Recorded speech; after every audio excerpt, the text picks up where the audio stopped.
Welcome, everyone. Welcome to our 16th annual Propulsion Strategies for 21st Century Conference. My name is Bruce Balzowski. We're focusing on the future of EV charging. And today we've got some great speakers to talk about this topic. It's a huge topic in the EV industry. Who would have thunk, but here we are. I'm going to talk a little bit. We'll quickly go through my slides so we can get to our speakers. I'm doing kind of a setup and intro to the issues related to EV charging. As I said, my name is Bruce Belzowski. I'm the Managing Director of Automotive Futures. I retired from the University of Michigan Transportation Research Institute, and here we go.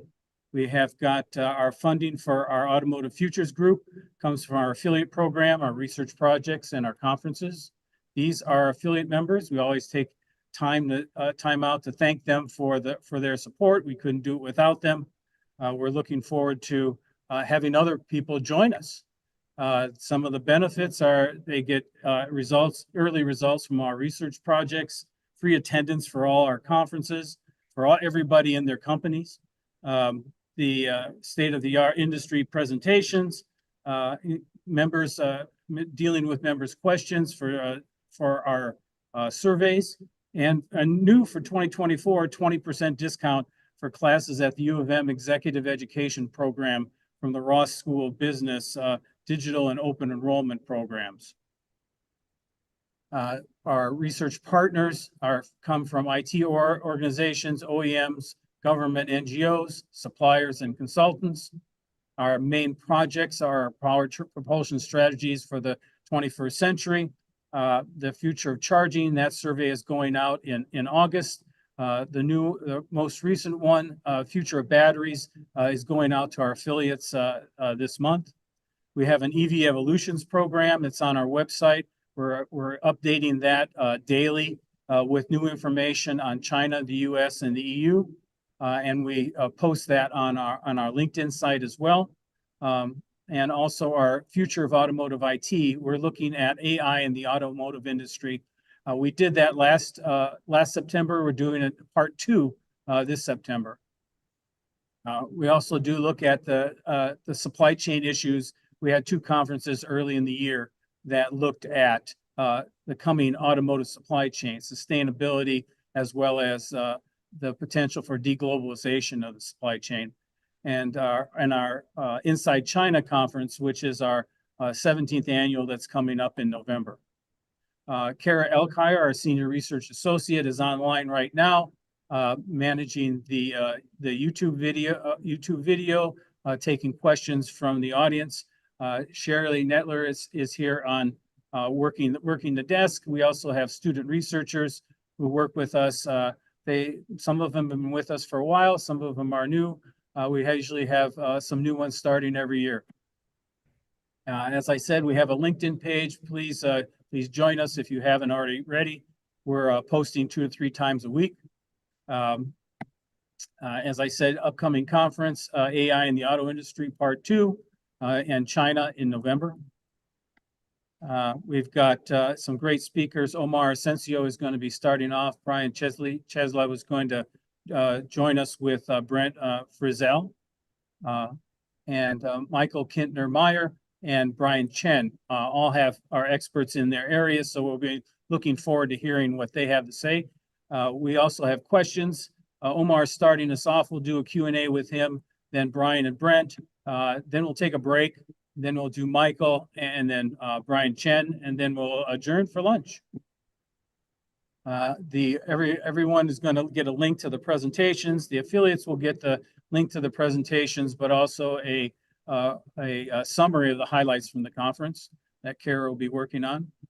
The agenda, speaker bios, registration list, sponsorship opportunities, affiliate information, upcoming events is all on the email that I sent everyone who registered for the conference.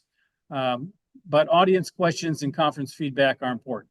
So we have Google Forms set up for that, but also Kara's taking questions on the YouTube live stream, and here we have cards.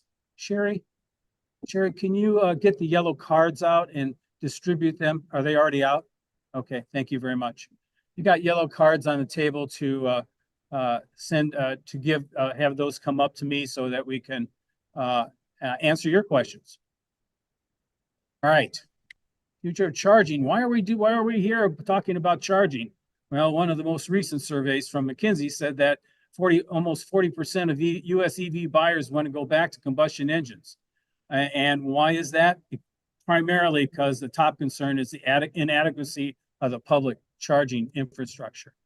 Well, from one of our surveys that we did, experts commented that people who do not charge their EV at home will not be incentivized to purchase EVs like homeowners due to the high charging costs they would face, or also the ability to charge at home. So is one of the big deals that makes a difference from them, but they don't really want to spend time plugging in charging stations if they don't have to.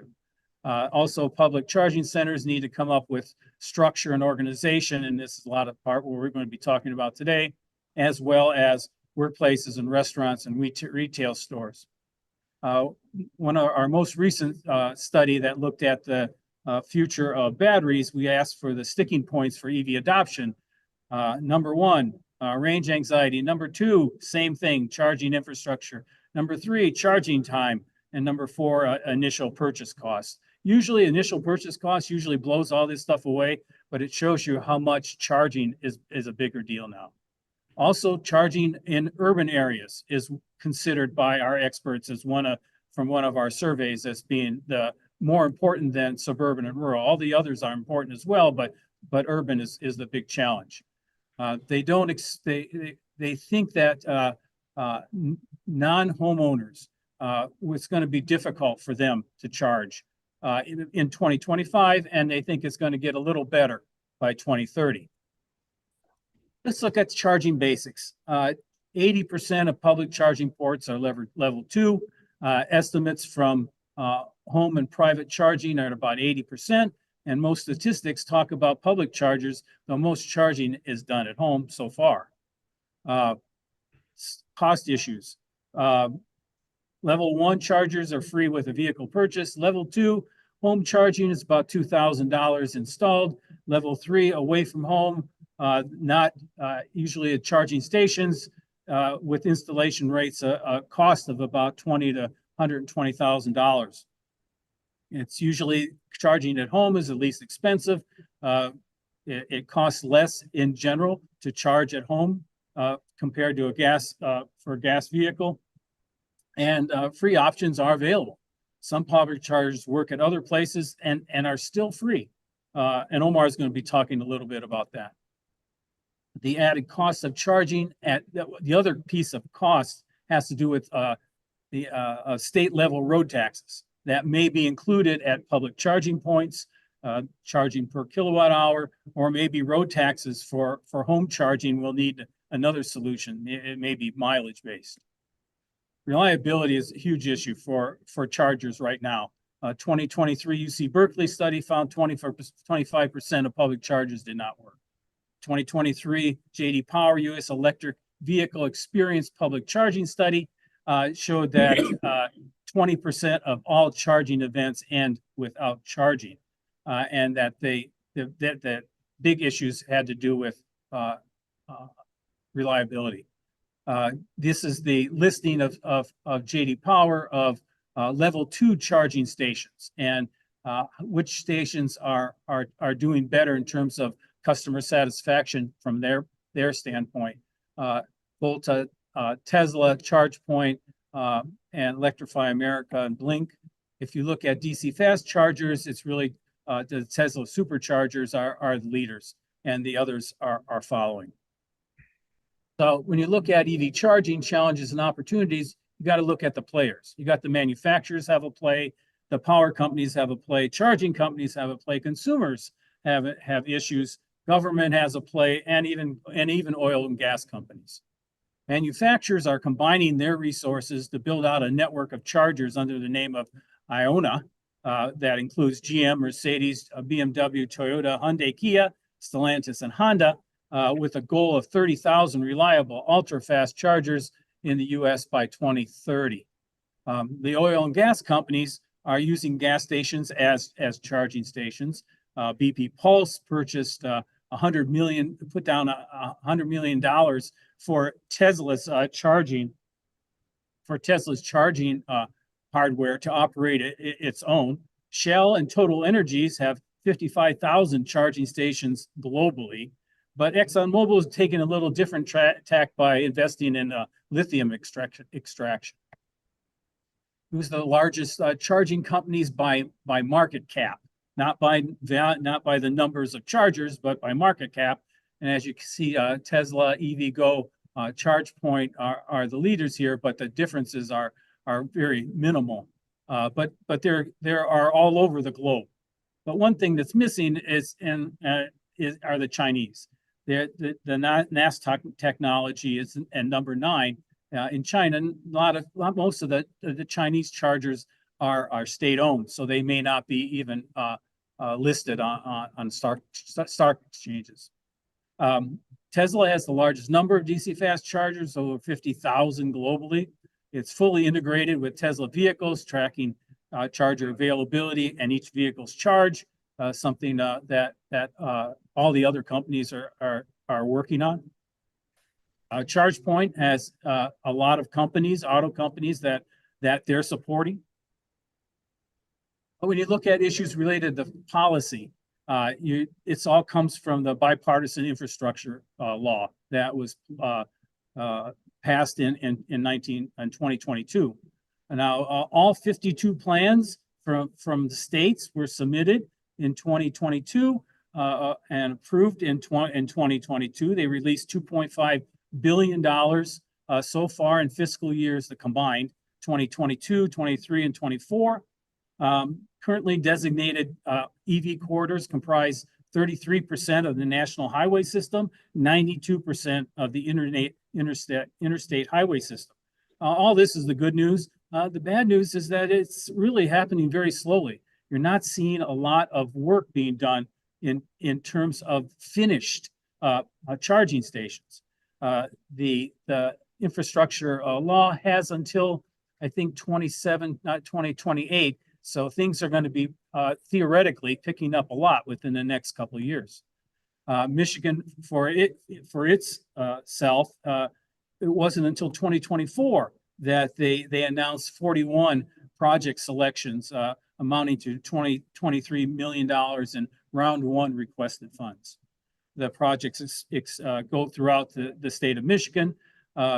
Michigan will have an estimated $110 million in total funding under the National Electric Vehicle Infrastructure Program that is doling out the money. Experts believe that they have a good chance of meeting the goal of 500,000 chargers or charging stations set up by 2030, which was a goal for the Biden administration. They believe that the U.S. power grid has a good chance of keeping up with demand for EVs. And you look at what the government station counts by state and fuel type. When we look at the EV story, we see, and this was taken off the website just, I think, yesterday or the day before, there are about 65,000 stations, about 178,000 charging points. 806 are level 1, 133,000 are level 2, and about 40,000 are fast chargers. When you compare this to what's going on in China, it's not even close. The Chinese already have over almost 2 million chargers in play right now. I think it includes home charging, but it's still it's a lot. And of course, our numbers would be up higher as well if we included home charging. There's also issues related to equity, and the infrastructure bill has that included. So there's a credit, generally 30% of the item's cost, up to $1,000 if you meet certain tax credit eligibility. Then you look at the consumers. 3 out of 10, this is a Pew Research Center, 3 out of 10 Americans say they would seriously consider purchasing an electric vehicle. Differs by age, skews younger than older, more Democrat than Republican, urban and suburban, more than rural, and mostly and skews more towards to people who own EVs or own hybrids. How Americans assess the pros and cons of electric vehicles. When you look at charging, the cost, the charging is one of the big issues. 28% of the survey respondents thinks that it costs more to charge than a gas-powered vehicle, and costs whereas 36 think that it's costs less to do that, among other things. Few Americans are confident U.S. will build charging infrastructure to support large EVs. That's a big number when you're looking at 56% of the sample. About 6 in 10 Americans live within 2 miles of a public EV charger, and how close you live to a public EV charger is directly related to is strongly related to whether you're going to purchase an EV. And when you look at the EV ownership of where the charge is taking place, Kelley Blue Book says 80% of EV owners charge at home. Energy.gov says most plug-in EV drivers charge their cars at home more than 80% of the time. And Charge Lab took a little farther and said 86% of EV drivers have access to a home charger, yet 60% still use home chargers weekly. That's an interesting analysis, I think, to consider about how important the public chargers are. Most electric vehicle owners now perform half of their chargers at home, according to a McKinsey study. Now, that's very different from the 80% that we just talked about. So they're looking at things a little differently in the McKinsey study. This is a global study. I think they had about 30,000 respondents across the globe. And you can see here how things change from the still mostly home, but also some public chargers. Future directions. Now, when we talk about this conference, it's the future of EV charging. So what are some of the potential future directions? Well, wireless charging is one. It has no wires, lower accident risk, more convenient. It probably does not charge as fast as a plug-in charger. So if there's companies that are working on this, there's solar charging. There's testing being done by Electrify America in California with level 2 chargers and also for DC fast chargers with solar canopies. And also battery swapping. One of the topics I kind of want to talk about today with our speakers has to do with battery swapping. China's a big deal with NIO, a luxury brand in China. They just launched their 4th generation power swap station, enhancing battery swapping for electric vehicles. It's fully automatic, takes 144 seconds. It supports multiple brands and models. And I find that difficult to believe because there's not a lot of standardization in terms of EV brands. So this is something that we're really challenged with, I think, in terms of battery swapping. The stations are compatible with NIO battery packs, of course, and also offer rentals options for higher capacity. So you have some opportunities to swap out different types of batteries. They continue to support DC fast chargers as well with this new 640 kilowatt power charger, and their network in China has 2,432 swap stations and over 22,600 charging points in China. So the NIOs have battery swapping, but they also allows you to plug in if you want. One of the other issues in terms of future directions, urban charging infrastructure. Here we got a couple pictures of the Google-backed Gravity urban charging system, where you have the long arm on the pole being right on the street level, be able to allow you to charge at street level. And then they have the DC fast chargers that are the size of a suitcase placed in parking structures. So these are some of the things that can be looking at in the future. And finally, the issue is bidirectional charging for future directions. Vehicle to load, vehicle to home, vehicle to grid. It has a lot of promises to transform electric vehicles, and our speakers, especially Michael Kintner-Meyer from Pacific Northwest Labs, has a lot to say about this. So I'm going to leave that to him to tell that story. But it's one of the issues that we got to look at. Tesla has a bit of a lead on this because they're doing, not only are they selling vehicles, they're selling chargers, and they're selling standalone batteries to support home charging, but also supporting the vehicle to home, vehicle to grid, and vehicle to load. And there's ChargeScape, which is a group with BMW, Ford, and Honda. They're trying to leverage cross-industry research around open vehicle grid integration platform to create a single platform that will seamlessly connect electric utilities, automakers, and their interested EV customers to manage energy usage from a broad pool of EVs. GM's also doing it with GM Energy. This enables all three levels of sharing of charging using vehicles and standalone battery storage.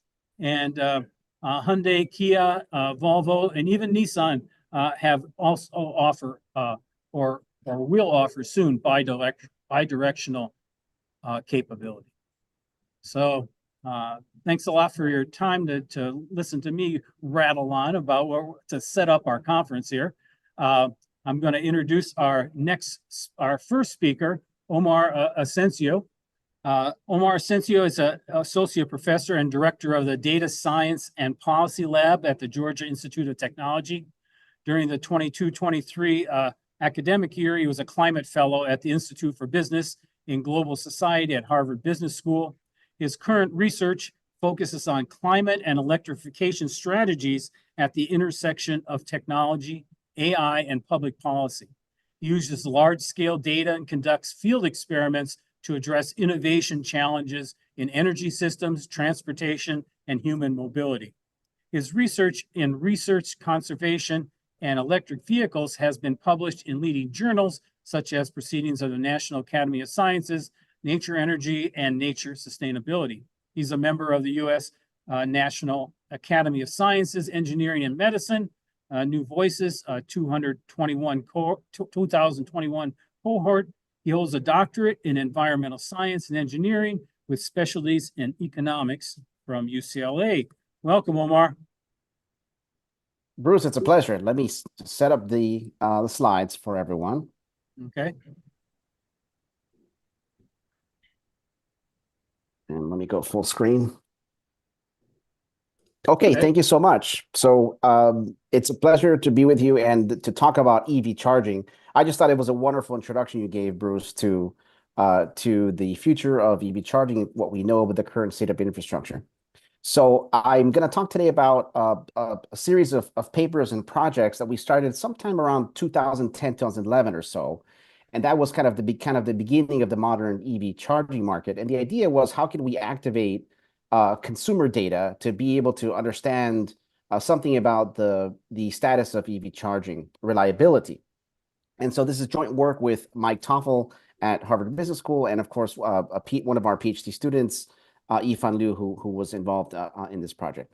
So I'll talk today about how we can possibly use generative AI and machine learning tools to understand a little bit about and activate this kind of large-scale consumer data. So the point of today's talk is to see whether we could use large-scale consumer data from the digital platforms, digital environment, as a way to go from static cross-sectional views of charging infrastructure and move towards more real-time data for that. And of course, a few of my colleagues at Harvard have been involved in several economic modeling studies where they've shown that it is nearly twice as to increase EV adoption.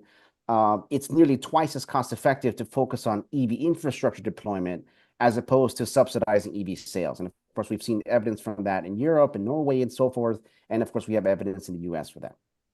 So I'll talk today about some of the issues that we've been understanding in terms of reliability and trying to generate machine learning based predictions of reliability that we can scale across different jurisdictions and markets, and a way for us to look at large scale phenomena as a move towards more real-time data, real-time analysis.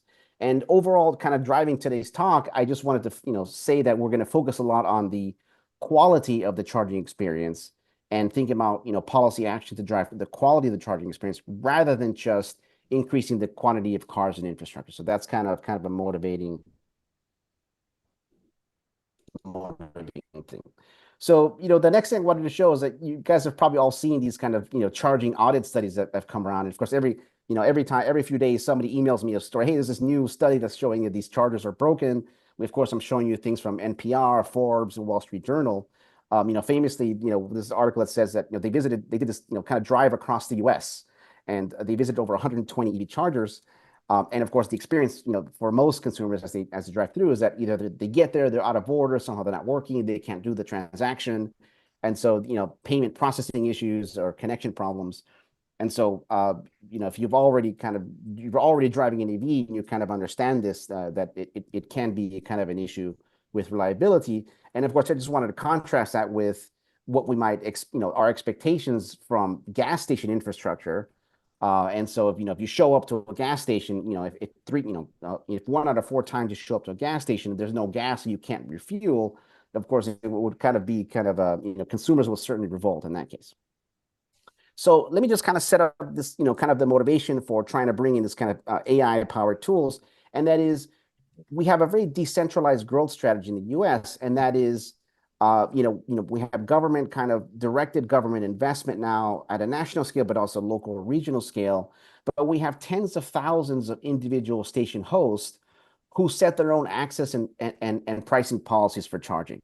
And this means that a lot of the data infrastructure that is currently being generated, for charging behavior remains kind of siloed within different network charging providers, different hosts. And the problem is that many of these stations are seldom sub-metered, even the utility-sponsored ones. So it's very difficult for us to get disaggregated kilowatt-hour transactions at scale. And so currently, so this creates this kind of fundamental structural barriers to understanding systems level operations at a more timely real-time basis, rather than kind of waiting for for 3 to 4 years to get large scale government survey, or perhaps kind of these market studies that have come out. So as a result, we're kind of seeing that there's high search costs for most consumers for understanding pricing or real-time availability or station amenities.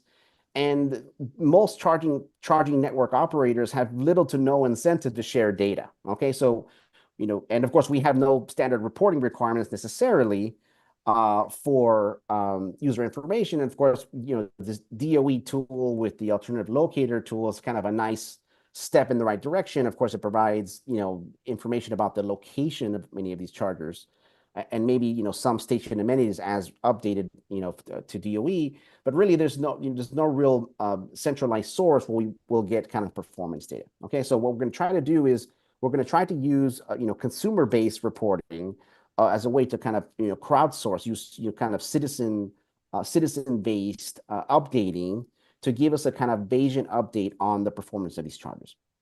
So no surprise, we have these kind of data interoperability issues.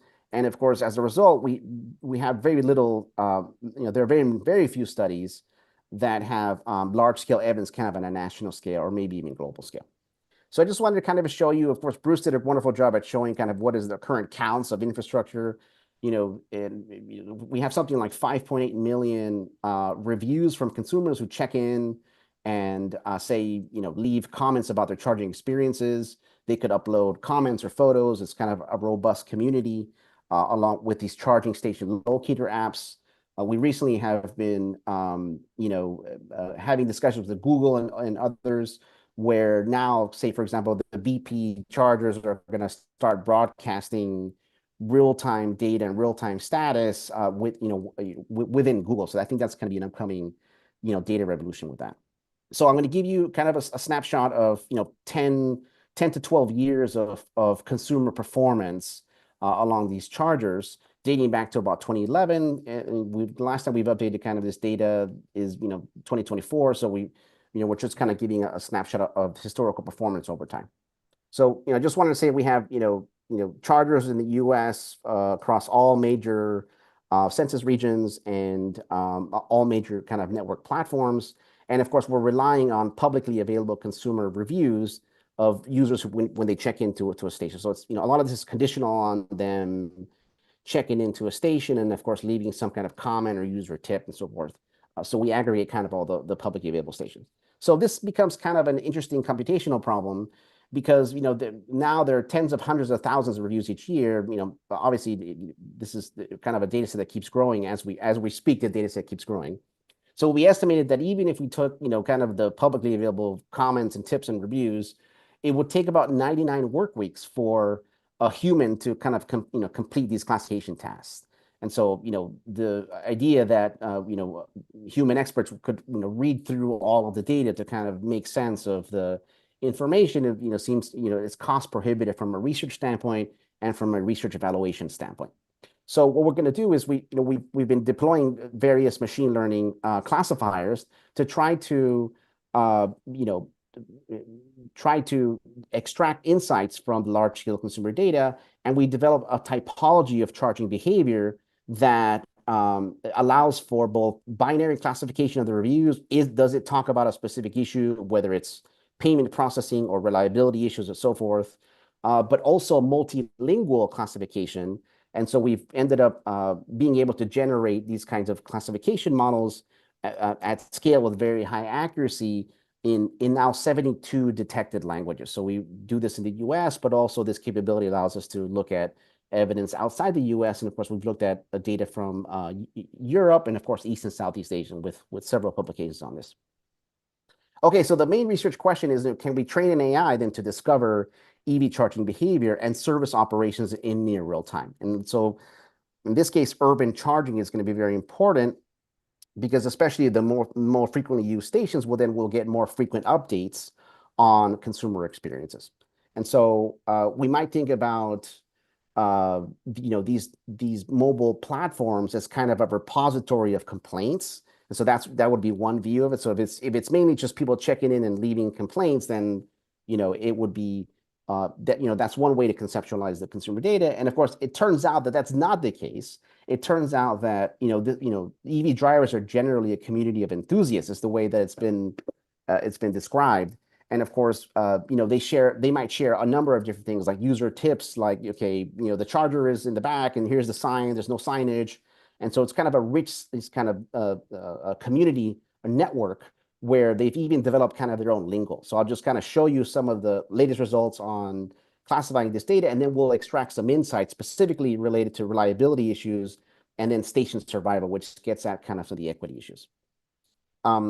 So just want to kind of show you, this idea that we have this updating database of publicly available comments.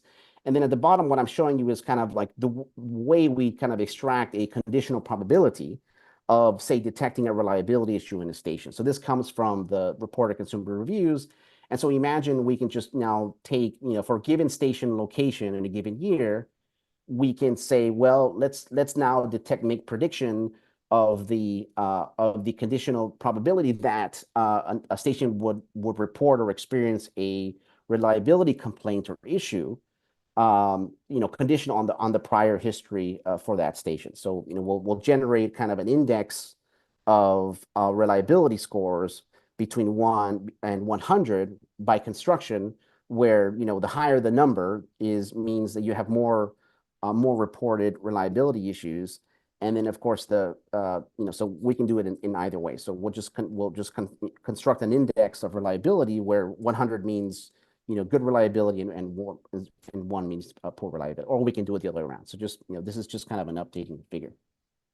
So beyond kind of the extraction of the data and classification, then the important thing now for social and behavioral analysis now is that we can take the machine learning predictions about the various topics from the consumer data and then bring that into more statistical econometric framework where we can do spatial analysis and historical analysis in the data to then, kind of extract the insights. So as I mentioned before, we've done this kind of analysis for reliability, and we've done it in 72 languages, including Mandarin. And so now we're able to kind of answer interesting questions, regarding public versus private provision of chargers. So just to kind of give you a sense for what the data looks like, what it is, here I'm just extracting some consumer reviews for given stations. And of course, we see here like service and public goods provision. I charged for 15 minutes and then I went offline. Now dead. And other says plug is broken and the cord is exposed. Kind of scary, but still works. Or it says charger has been smashed and is not in operation. Still not working. Are they ever going to fix it?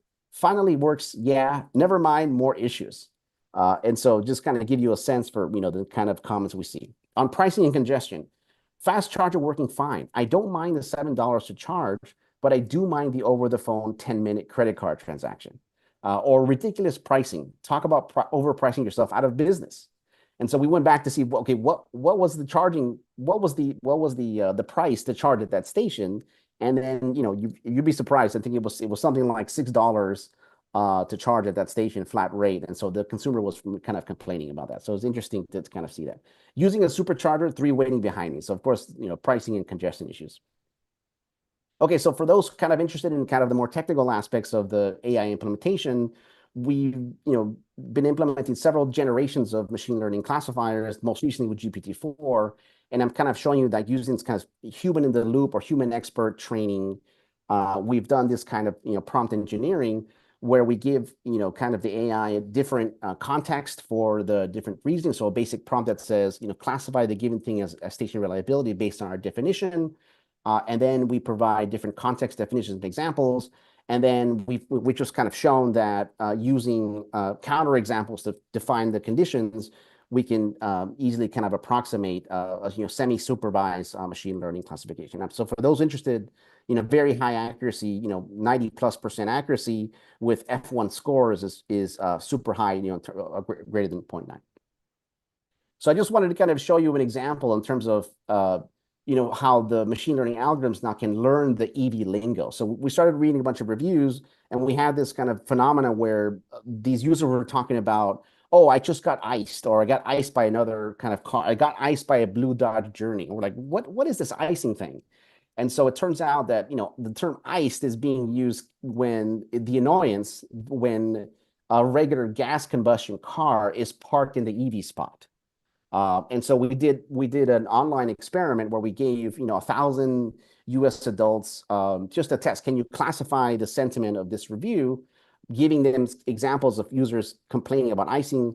And so I think the accuracy of the human general U.S. population, the accuracy was no better than like 50%, so almost random chance. So they got it right that it was kind of a negative thing to be iced by a blue Dodge Journey. And then we did an experiment using the expert trained AI models, and I'm showing you here that we had a very high accuracy, 91%, F1 score 0.83. And then here I'm showing you based on a convolutional neural net of one flavor of these different classifiers. I'm kind of showing you that the term iced, so 6 on the left, I'm showing you 6 reserved spots for iced. I'm showing you that the term icing is the one that's getting activated in terms of that prediction. And then another example here for the saliency score. Spot for charging iced by dealer car. So in this case, the term iced is the one you see is activated in terms of the embedding dimension that it predicts that negative sentiment. So just kind of give you a sense for how impressive these algorithms have become. So here's kind of the look at kind of the typology of charging behavior that we had, and it's something like so it's eight main topics that we try to classify, and then we had 32 subtopics of all different topics that it could be. And of course, as expected, you see there's kind of dominant topics of discussion, and then there's kind of this long tail of other topics that users will be discussing. Not all of them are relevant to charger reliability, and so what the job of the algorithm is to try to with high accuracy have minimize misclassification in terms of when you detect a reliability issue. So here's kind of a look. We have functionality issues. Does the charger work when you get there? Are there range anxiety? Of course, Bruce mentioned range anxiety as being an important thing in kind of the pre-purchase decision in the surveys. the availability of chargers when you get there. Is it available, or are you iced by somebody else, or is somebody blocking you, or just not enough available spots for the demand? Cost issues, pricing issues, user interactions, and so forth. Location amenities, service times, and charging rates would tend to be important. And then there's kind of this long tail of other kind of topics. So I just wanted to show you that, in this case, we're taking the strategy of using as kind of supervised machine learning strategy, where we direct the AI to detect the topics that we care about from a behavioral science perspective. So in this, I just wanted to show you that the GPT-4 outperforms, other large language models in this domain. And so, kind of by publication year, every year we've kind of been setting new benchmarks for performance in terms of accuracy. And the main thing is that, prior to like 2023, 2024 or so, most of these models were not very good until you trained them with very high accurate, with high quality training data, which becomes very, obviously very expensive to get human experts to come and decide, okay, this means this doesn't mean that. And so, kind of the best benchmark models that achieve, 80, 90% accuracy still require something like 8,000 training data examples, which I'm kind of showing you the right. So the BERT models, for Google's BERT model, CNN, and others, you see that still require kind of high training data. And of course, within the last 18 months or so, with the new generation of transformer algorithms, we show that we can achieve 95% accurate. We've hit an accuracy of 95, and F1 score 0.94, which is kind of leading benchmark. But importantly, now we can do it with with zero, what we'll call zero or few shot learning, where you don't require that expensive training data. So this becomes an important technical advance, because now you don't necessarily require very expensive, high quality training data, and now you can direct these algorithms to detect the phenomena with very high resolution using this kind of zero shot or few shot learning strategy. So I just want to mention that. For those interested, for research evaluation, now this means that we compared what would be the human cost for evaluation versus the AI costs. And for those interested, I have kind of numbers there. For any kind of human expert, labor-intensive research tasks, you kind of see some representative cost based on a given throughput of labeling per unit time. And then, of course, given OpenAI's numbers, or Microsoft numbers for the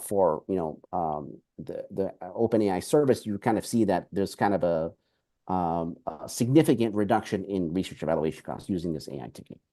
And of course, you imagine comparing that to the alternative with smaller, simulations from smaller data sets, or fielding these kind of more expensive surveys.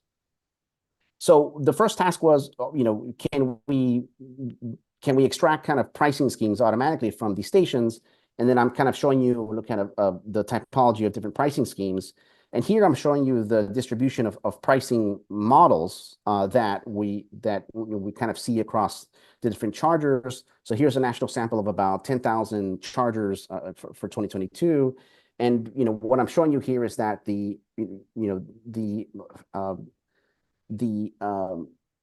pricing models are kind of all over the place. In some cases you have pricing for charging in per unit time, depending on what state you're in, or other states have demand-based pricing, which ends up being that. And then, of course, most economists argue for this tiered or dynamic pricing as a way to kind of make this more efficient pricing scheme, between energy and transportation systems. And the one thing you kind of see in this kind of donut here is that still about 72% of those chargers are actually free, and the reason for that is roughly 2/3 of those is where the monetization of these charges is really around parking fees. So they might make their money off parking fees or other amenities, or cross-selling opportunities at a given location. And so this gives us a sense for the fact that we have a long way to go in terms of driving more dynamic pricing strategies across this infrastructure. So I just wanted to give you kind of a sense for that. We can talk more about kind of the pricing. So we looked at consumer sentiment across the different pricing schemes, and then generally what we found between 2020 and 2022, and we have since updated that for 24, is that generally we started to see very higher negativity scores in terms of consumer sentiment. So really across all of the different pricing models that we see, and this, this typology, covers, 99% of all the different pricing schemes. We consistently saw rising negative consumer sentiment around associated with the different charging models, whether it were free, energy-based, or tiered. And of course, the time-based one was not significant, but still you have a rising coefficient. And when we looked at the reasons, the underlying reasons for that, the two things that kind of floated to the top were consumers were consistently complaining about high surge costs in terms of they often find out what it costs to charge when you arrive at the station. And if sometimes people, look for charging in advance, but there's no such thing as kind of what is the equivalent to gas buddy for EV charging. And of course, there's some barriers to, search and information costs. So that was kind of a big problem. And the other thing that consumers complained consistently about was the charging rates. So even given published price schedules for charging, the charging rates were still, it was unclear whether or not they would get the actual chargers rates that were promised, or if, for example, if there's congestion, the charging load would be split in half if there's a car next to you. So it's often unclear what charging rate you're going to get, even after you've initiated the transaction. So that kind of creates a sort of a problem with the charging. So here, I'm giving you here a distribution of the different topics that came out for classification. And of course, the number one issue for these chargers in terms of discussion is the functionality or charging reliability. So 40% of all the reviews had some kind of charger access broken charger issue, or I can't make that transaction. The second top issue that came out from the consumer data were problems with accessing the charger or the availability of chargers. So you can kind of see that distribution. And importantly, range anxiety, although very important, and the research shows that's very important in the pre-purchase decision as a major adoption barrier, we just see that among existing drivers, with current kind of battery ranges, range anxiety is not a dominant topic of discussion within the existing consumer base. So more generally, we try to classify the different kind of barriers to operational barriers. We've seen things like change of ownership of stations or change of property rights. So there was an example from a Holiday Inn where, kind of got sold and bought out. And then, of course, they ended up, taking the charger out, not replacing the charger. Many of these chargers are, the establishments go bankrupt, and of course, they somehow disappear. Sometimes chargers would have, maybe they would take, state or local incentives for installing the charger. But then, of course, the operational budget for maintenance is maybe difficult to, or not previously applied, and so we see a lack of maintenance for many chargers, business management transitions, and it's sometimes unclear in terms of maintenance, inscription, services. Who's going to be responsible for that? So we're kind of seeing that as a major thing. Lack of connectivity, poor visibility or signage, or insufficient local demand, which is kind of what we see. So I just wanted to give you a flavor of some of these things. So as I mentioned, we extracted, kind of the reliability, and we created an index of reliability. So here I'm showing you the reliability scores that we had over time, starting from 2012 and going through 2024. So we have kind of the latest estimate. So here what we see is that for a sample of about 22,000 US chargers throughout this period, that, kind of broadcast data, we see pretty consistently over time, we see decreasing reliability as reported by consumer data. So we just kind of seeing that 0.86, starting out at the beginning where, maybe 2 out of 10 transactions would lead to some kind of, consumer report about reliability issue at a given station. And now we're down to somewhere more like 4 out of 10 transactions are now being reported by consumers to have some kind of reliability issue. So we looked at, you might be concerned in terms of new entry or exit for stations. And so we remove stations where stations come in and out.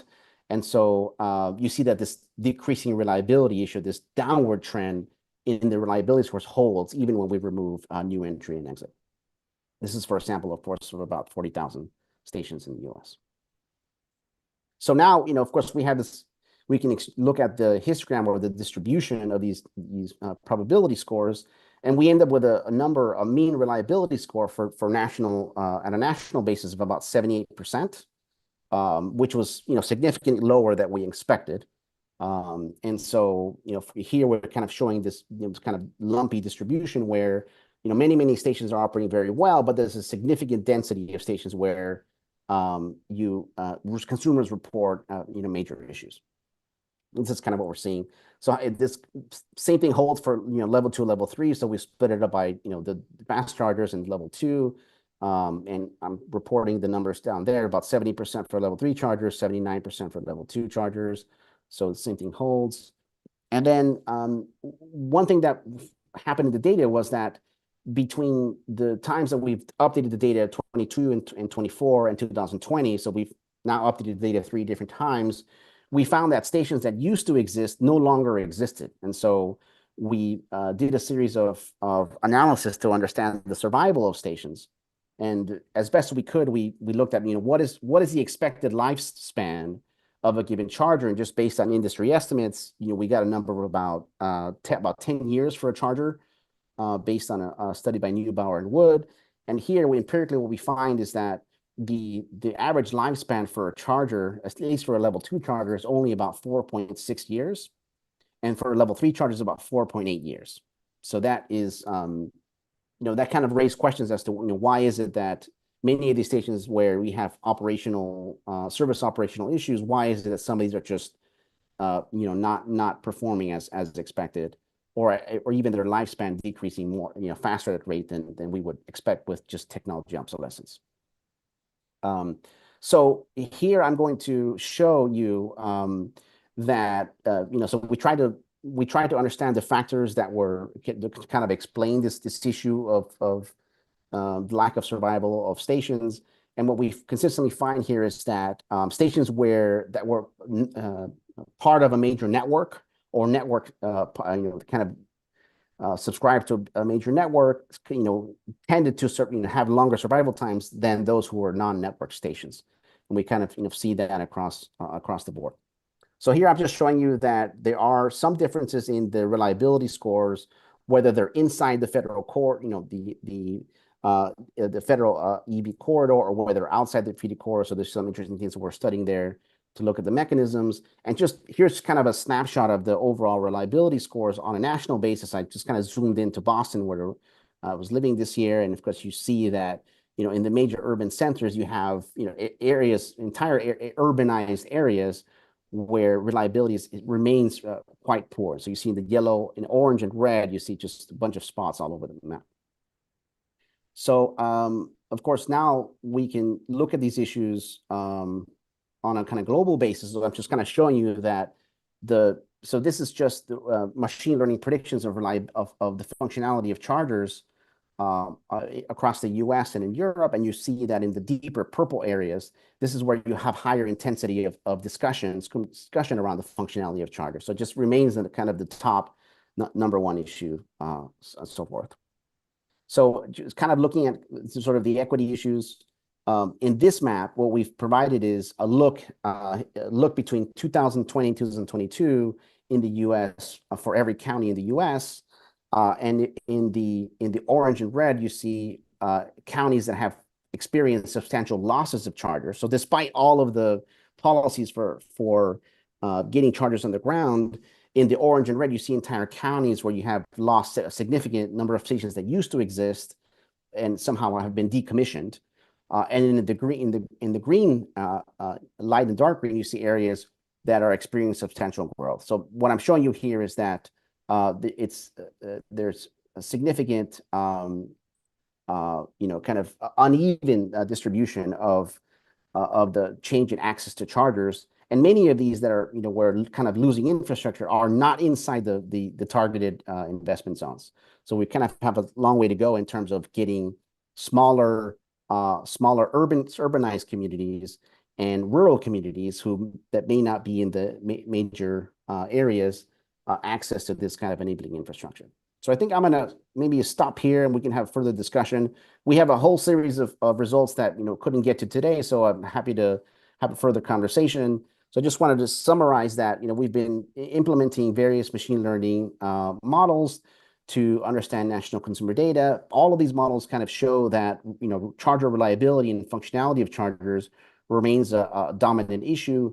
The mean reliability scores are somewhere between 70 to 79%, which is substantially lower than would be expected, especially if you consider, the requirements for 97% uptime with federal policy.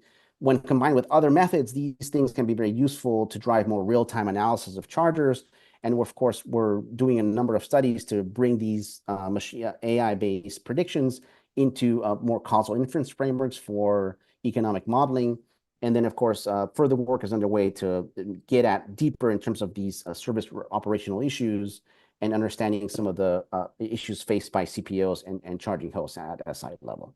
So I think I'll stop there, and thank you so much for the invitation to speak, and happy to take questions. What's the difference for you guys from a station versus a charger? Okay.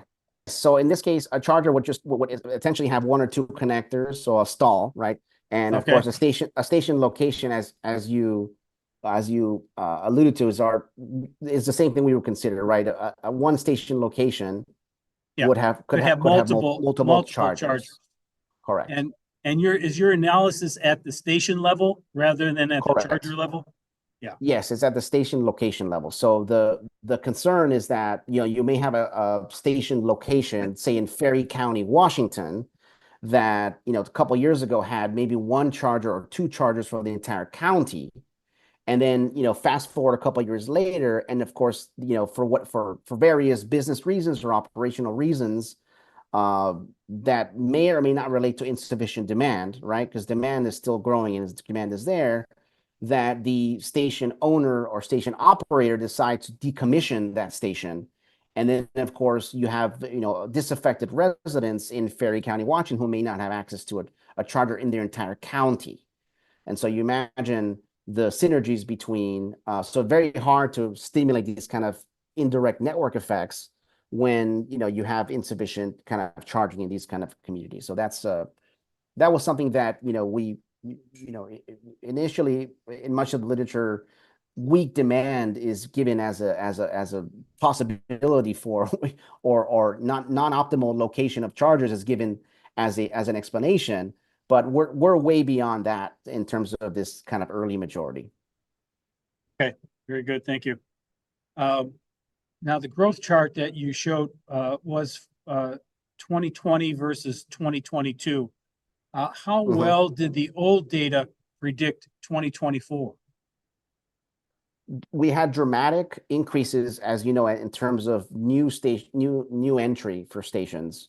And generally, what we see is that high performing stations sometimes stay as high performing, and other times, so the data kind of updates dynamically. So of course, so our predictions tend to be quite accurate, as you see, 90+% accuracy, and that's at a population level. So let alone when you go down to the more dense urban centers, right? We know, we kind of, with very high accuracy, we have a good, confidence in terms of the uncertainty around whether or not the stations are reliable as reported by consumers. Now, it's not, obviously the challenge there is that it's not, necessarily a real-time update on the reliability, but generally these predictions kind of capture historical performance very well. So between years, we see that the trend, this trend of decreasing reliability has been a very long run, Bruce. So we just when you talked about network stations being that tend to survive better than non-network stations. Network station is like an EVgo, a charge point, those kind of programs, rather than a setup by Holiday Inn. Is that what you? Right. And so imagine a non-network station. I mean, I can certainly, as long as I have property rights, I can certainly buy my own charger and then list it on a major platform and make it publicly available for others to use. So we're not considering residential charging. We're only considering chargers that are publicly available or in the public domain to charge. So for those types of chargers, we see that those tend to be the ones that don't survive as long. But of course, dramatic, there's, a lot of heterogeneity in network performance. So there are some networks like the Tesla supercharger, for example, that has much higher reliability. And then, of course, there's a range of performance across networks. So network membership alone is not sufficient to predict station survival, but generally speaking, stations that are part of longer than non-network stations that, of course, didn't have those kind of updates. Yeah, yeah.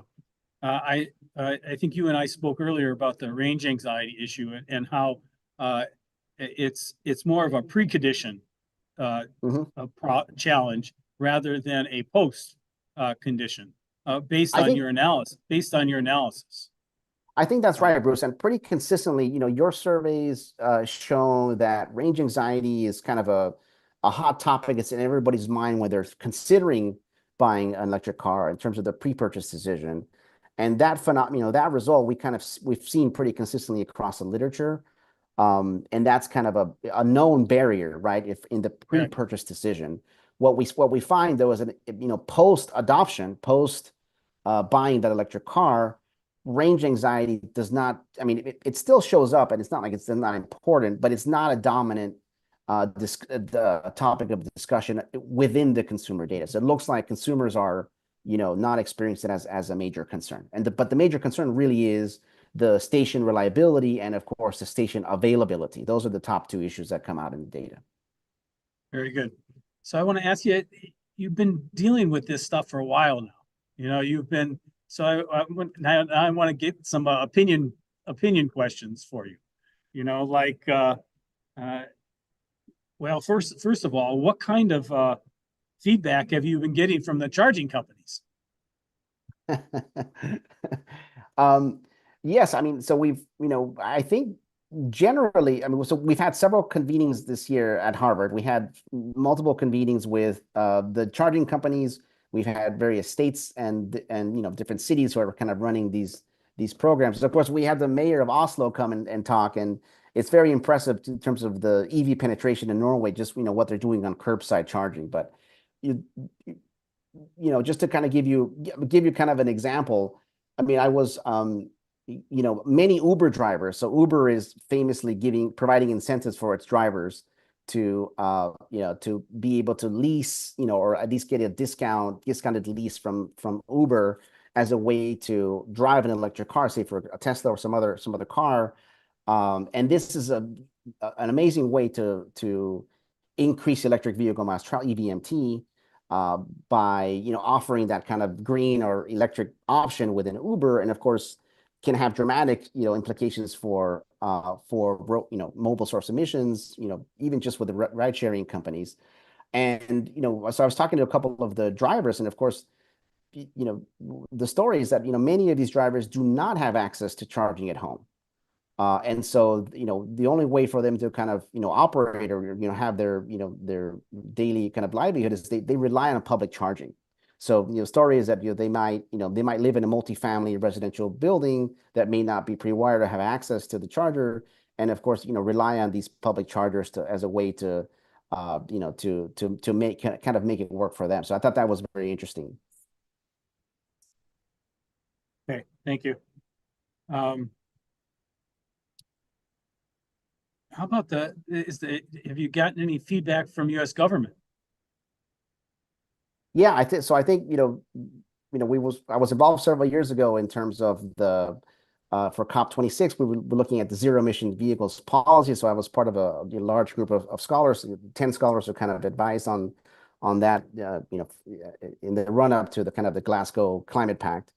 And at that time, the major discussion was, kind of surfacing these kind of distributive equity issues in terms of access to chargers. I mean, of course, if you leave it strictly to the private sector, the prediction is that we're going to under provide this kind of environmental public good, and areas with latent demand won't necessarily see the investment. So just fast forward now several years, and that's exactly what we're seeing. We're seeing that areas in wealthier communities, wealthier counties and zip codes that kind of high demand are seeing a lot of that kind of investment accelerated by public support. But smaller urban communities, smaller urban clusters, or rural areas are kind of, being left behind in terms of access. And maybe even within the metro areas, you still see kind of a lot of that uneven kind of distribution. So it's happening almost exactly as we discussed at international scale. The other thing that came out in the discussion was, the importance of, driving this, directed technology adoption. I mean, the idea is that the more that we have these government phase outs of ICE vehicles and more of these kind of zero emission vehicle policies, there's always that known risk that, of course, you might have this ICE dumping of cars right onto developing markets. And so this is discussion of, how do we kind of prevent, the dumping of ICE vehicles, say, into Africa and other areas where you might have less stringent regulation. But this notion of like spillovers from more to less stringent regulation is kind of a known thing. EVs is just yet another example of that kind of phenomena. Very good. So Thank you. we've got a long way to go in terms of available infrastructure, and of course, the equity issues will remain important for years to come. Yeah, yeah. And I guess that becomes one of the questions is, when will chargers improve?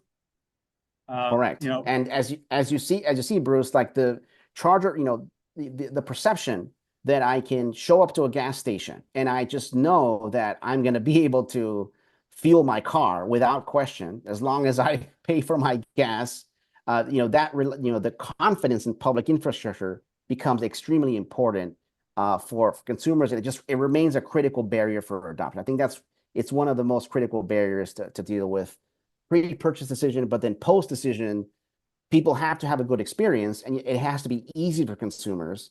If they do not have a good experience, right, then this is why we're seeing these studies. Okay, I'm just going to go back to my, I'm going to get rid of this, Jeep 4xe. I'm going to go back to the 392, right? So this is what we're seeing. Yeah, yeah. Did you find differences between the different providers? We did find significant differences between different providers, and we're trying to tease apart the various dimensions of that. So, for example, being a member of a charging network provides a number of different benefits. Number one, it's the discoverability, right? Now you have a charger, you're part of a major network, you get access to that customer base, and people can discover and your station and come, and you have greater visibility to that station. So that's one of the benefits. The other benefit to a charging network, of course, network membership, is that for station operators, you get access to real-time analytics about the charger and station software that allows you to be able to have more predictive responses rather than reactive responses whenever consumers have a problem. And so that kind of software analytics piece becomes very important to drive operational enhancements. And then thirdly, of course, station amenities. I mean, if you try to understand the growth strategy for chargers, in some cases, so it turns out, I mean, the growth is really around where you live, where you shop, where you work. And so having, station amenities becomes a really important factor in terms of, location for chargers. So each one of these kind of network providers has a different kind of mix of these kind of elements of network membership, discoverability, software support services for predictive maintenance. And then, of course, the third piece is like, cross-selling opportunities within your area. So I think that those become really important aspects of network membership. If 80% of people are charging at home, though, what's the end game for the charging companies? How can they profit when so few people theoretically are using them? So Bruce, this is an excellent point, and I think what you're alluding to here is that right now we're kind of facing this wild west of pricing. I mean, it's not as if it's a truly competitive market. I mean, if you looked at the pie chart that I showed, it was like 6 or 7 out of 10 chargers are essentially offered for free or discounted charge. I mean, so you kind of get what you pay for. This is famous, articles like, prices as a signal of quality, So if we believe kind of the economist view of prices as a signal of quality, well, it's no surprise that when you look at the state of charging, it's not good news in terms of, the operational reliability. So I think there's a lot to do there in terms of business model development. We see that many of the chargers that are deployed, even for free, or discounted pricing. I mean, I think a move towards more dynamic tiered pricing or time of use rates, that shift is going to be very important, not only to support the systems integration with the power system, transportation system, but it's going to be very important to drive these new business models where you might have peer-to-peers kind of this selling power to each other as and using your EV as kind of a storage option, which holds that kind of charging value over time. And so I think there'll be a future discussion about bidirectional charging, but I still believe that we've got a long way to go in terms of driving more efficient pricing within this system. How did China compare to the U.S.?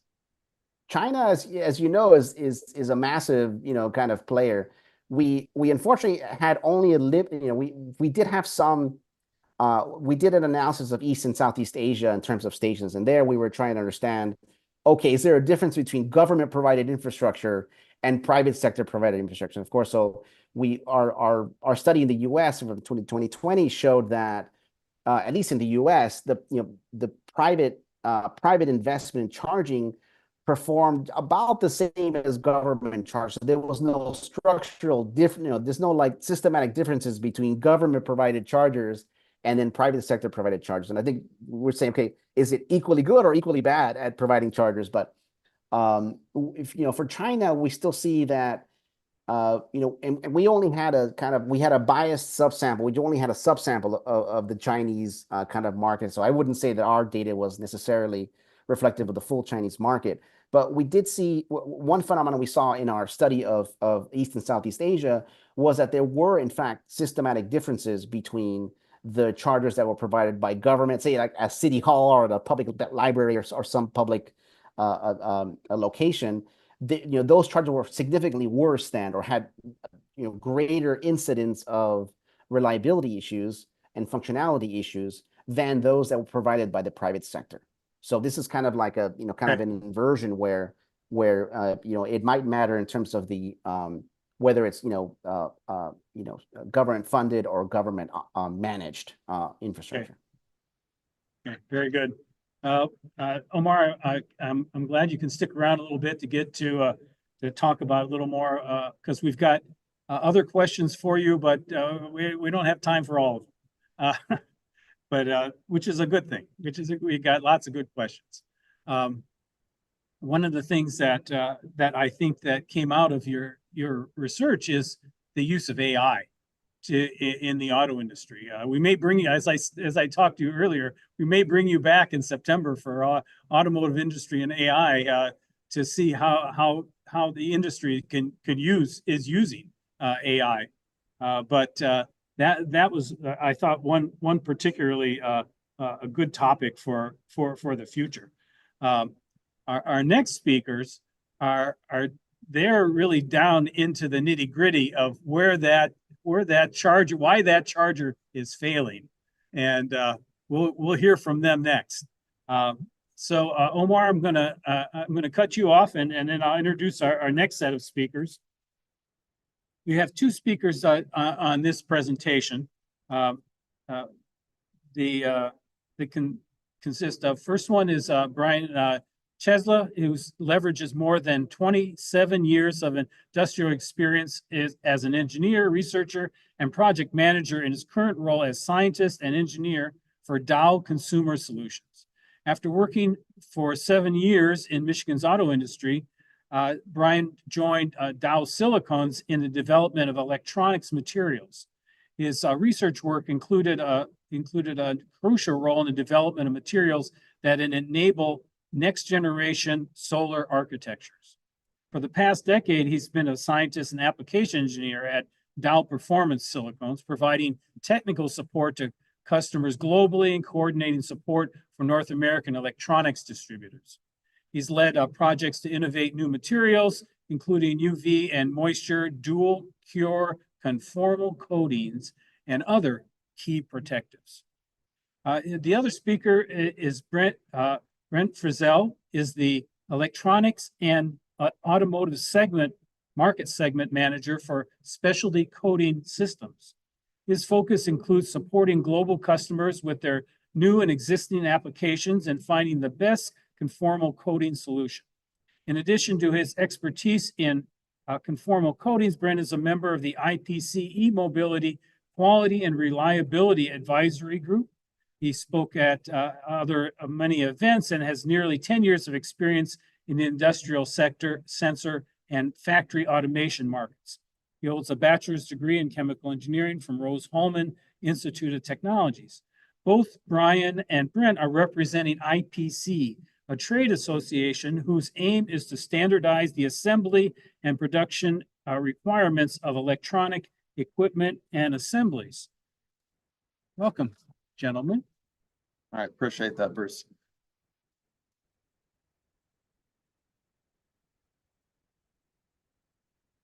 Yeah, so really looking at IPC. So again, IPC's goal is it's an industry organization, an association of different members that are designing electronics for the future. So when you think about EVs, EV chargers, there's a lot of electronics that are going into that design.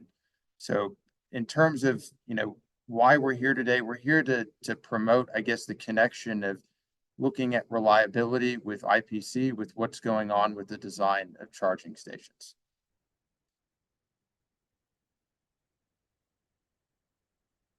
So we had an introduction of us. I mean, a little bit more about Brian and I. So we're members of a group within IPC that is focusing on e-mobility and reliability. And so for us, Brian's been a longtime member of IPC. I'm a newer member of IPC. But what we're looking at here is just trying to, again, promote the connection with the industries.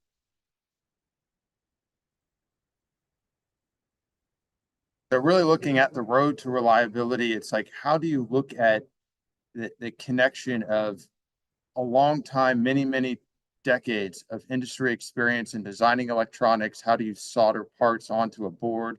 How do you make sure that they're clean? And how do you make sure that they're properly protected for the environments that they're going into?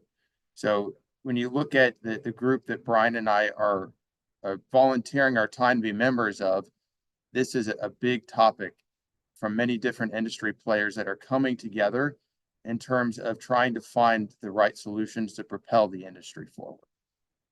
So with that, I'm going to turn it over to Brian for a few slides. All right, so we're going to bounce back and forth on some of this stuff. Make sure I got the. So why do we need to protect our electronics? This is always a kind of a big topic, right? So our next generation electronics, they're getting much smaller, much more power density, which means they're going to generate lots more heat. So that heat usually needs to be dissipated. I mean, heat in most circuitry is definitely not a benefit at all. So we need to be able to tailor the impact that things within the circuit are going to impart upon the circuit itself. And then we need to consider the environmental impact that's going to happen from the outside coming in. So dust, dirt, debris, water, all of those sort of ingresses, are part of why we need to consider different standards, different designs for all of these different devices. And reliability is sustainability. So if we talk about why we want our electronics to be more sustainable, a lot of people immediately think to using the power, but also consider if you have to replace a device before the end of its usable life, well, now you've had to take all of those elements out of the environment. You've had to process that device again. So you're really consuming a huge part of your resources by replacing something that still had usable life. And that's because you didn't design the reliability in front end on those devices. So the software also is a critical factor within all of this. So as Omar was mentioning, filling up at the gas pump is just commonplace. Like, we're very used to being able to pull up within a few minutes, be able to fill our vehicles, be back on the roadway. Well, we're basically spilling fluid from a pump into a container. That's not very complex. What we have to consider now is we're taking power from the grid and we are charging a lithium-ion battery. Lithium-ion batteries have their own risk, just as like the amount of energy that each one of those have. You need to charge them at the right rate. You need to charge them at the right voltages and all of those sort of scenarios. So the vehicle needs to be able to talk to the charger, and the charger needs to be talk back to the vehicle. That connectivity and all those protocols is really a critical aspect of this industry. And right now there's not a complete like standardization across the board. So Some chargers work with some vehicles and they don't work with other vehicles. So all of these components all need to be considered as we're moving forward. And there's that safety aspect. If you can't just tell it, charge my vehicle anyways, even though the protocols aren't saying it's okay. There's definitely a safety side of things that you don't want a vehicle, the risk of it going completely awry is huge. So the complexity of this overall environment is definitely very difficult. And then each of these EV chargers, I mean, you've seen pictures of them basically out in the environment, lots of water, they've been damaged. Some of them are in more of a covered structure, but let's be pragmatic. Vehicles are outdoors, therefore the chargers are going to be somewhat outdoors. Even if they're in your garage, there's still environmental ingress that's going to happen.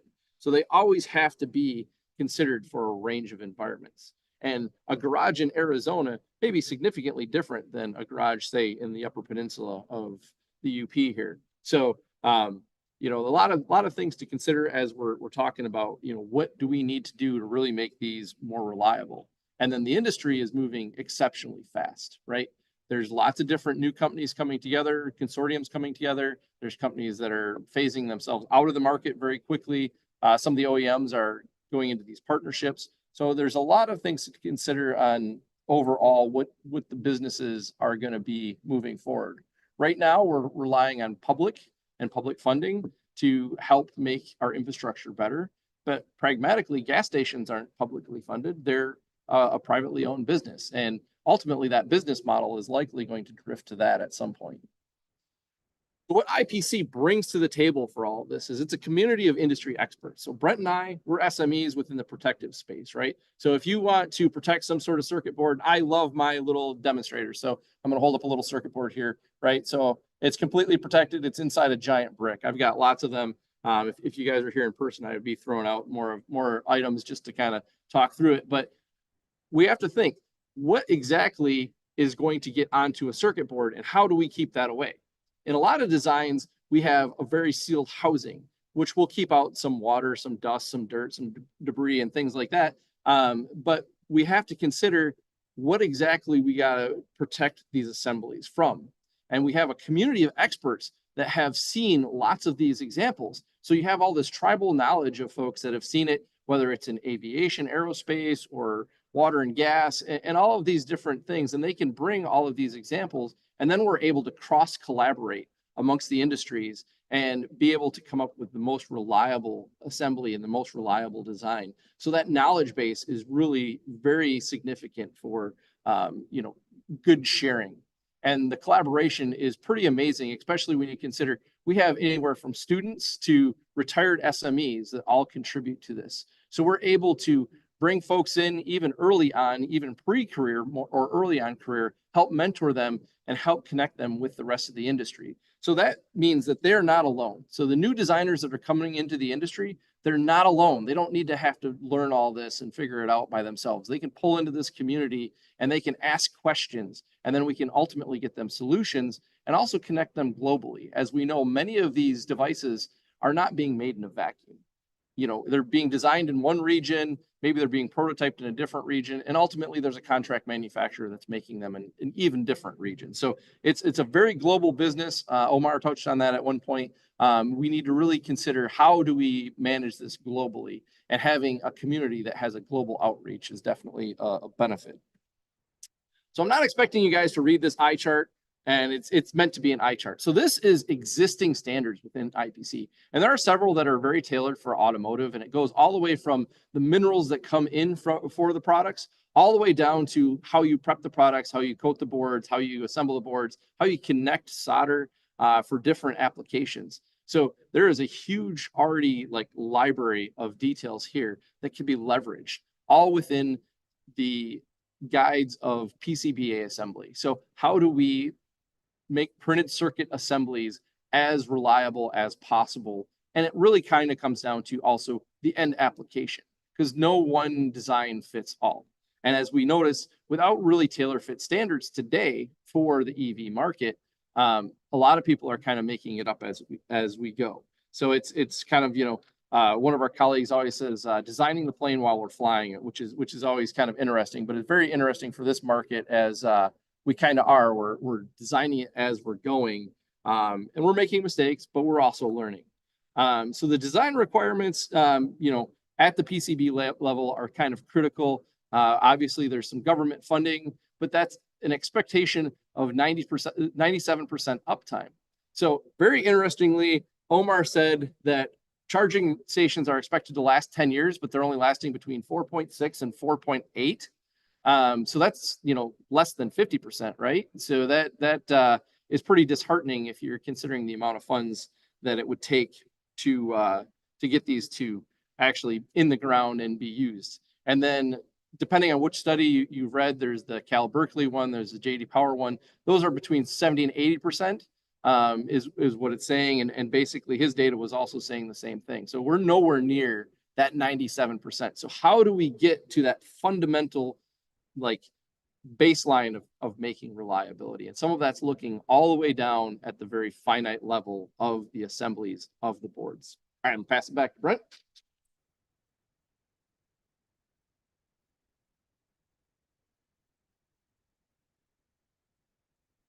All right, so here's some fun pictures. So when you look at chargers and reliability, a box can only protect from so much. So when you think about even the picture in the upper right of Tesla, it doesn't protect against flooded areas.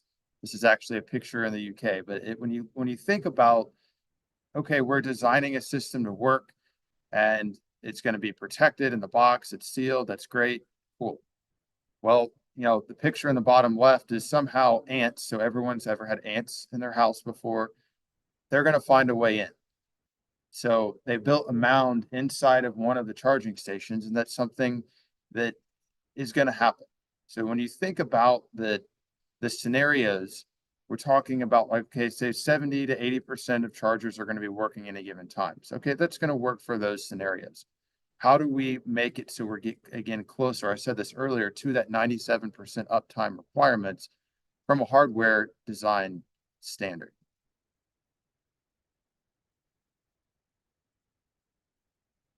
So this is a fun picture. Brian actually took this very recently here in Michigan, and related to one of Omar's comments from one of the consumers was just there's open charging, open connection, and there's water, but it's working, right? So when you think about the pictures of reliability, that it can kind of scare people, right? So if they're understanding, but no, my charging station is designed, it can handle a lot of outside weather, that's a big statement.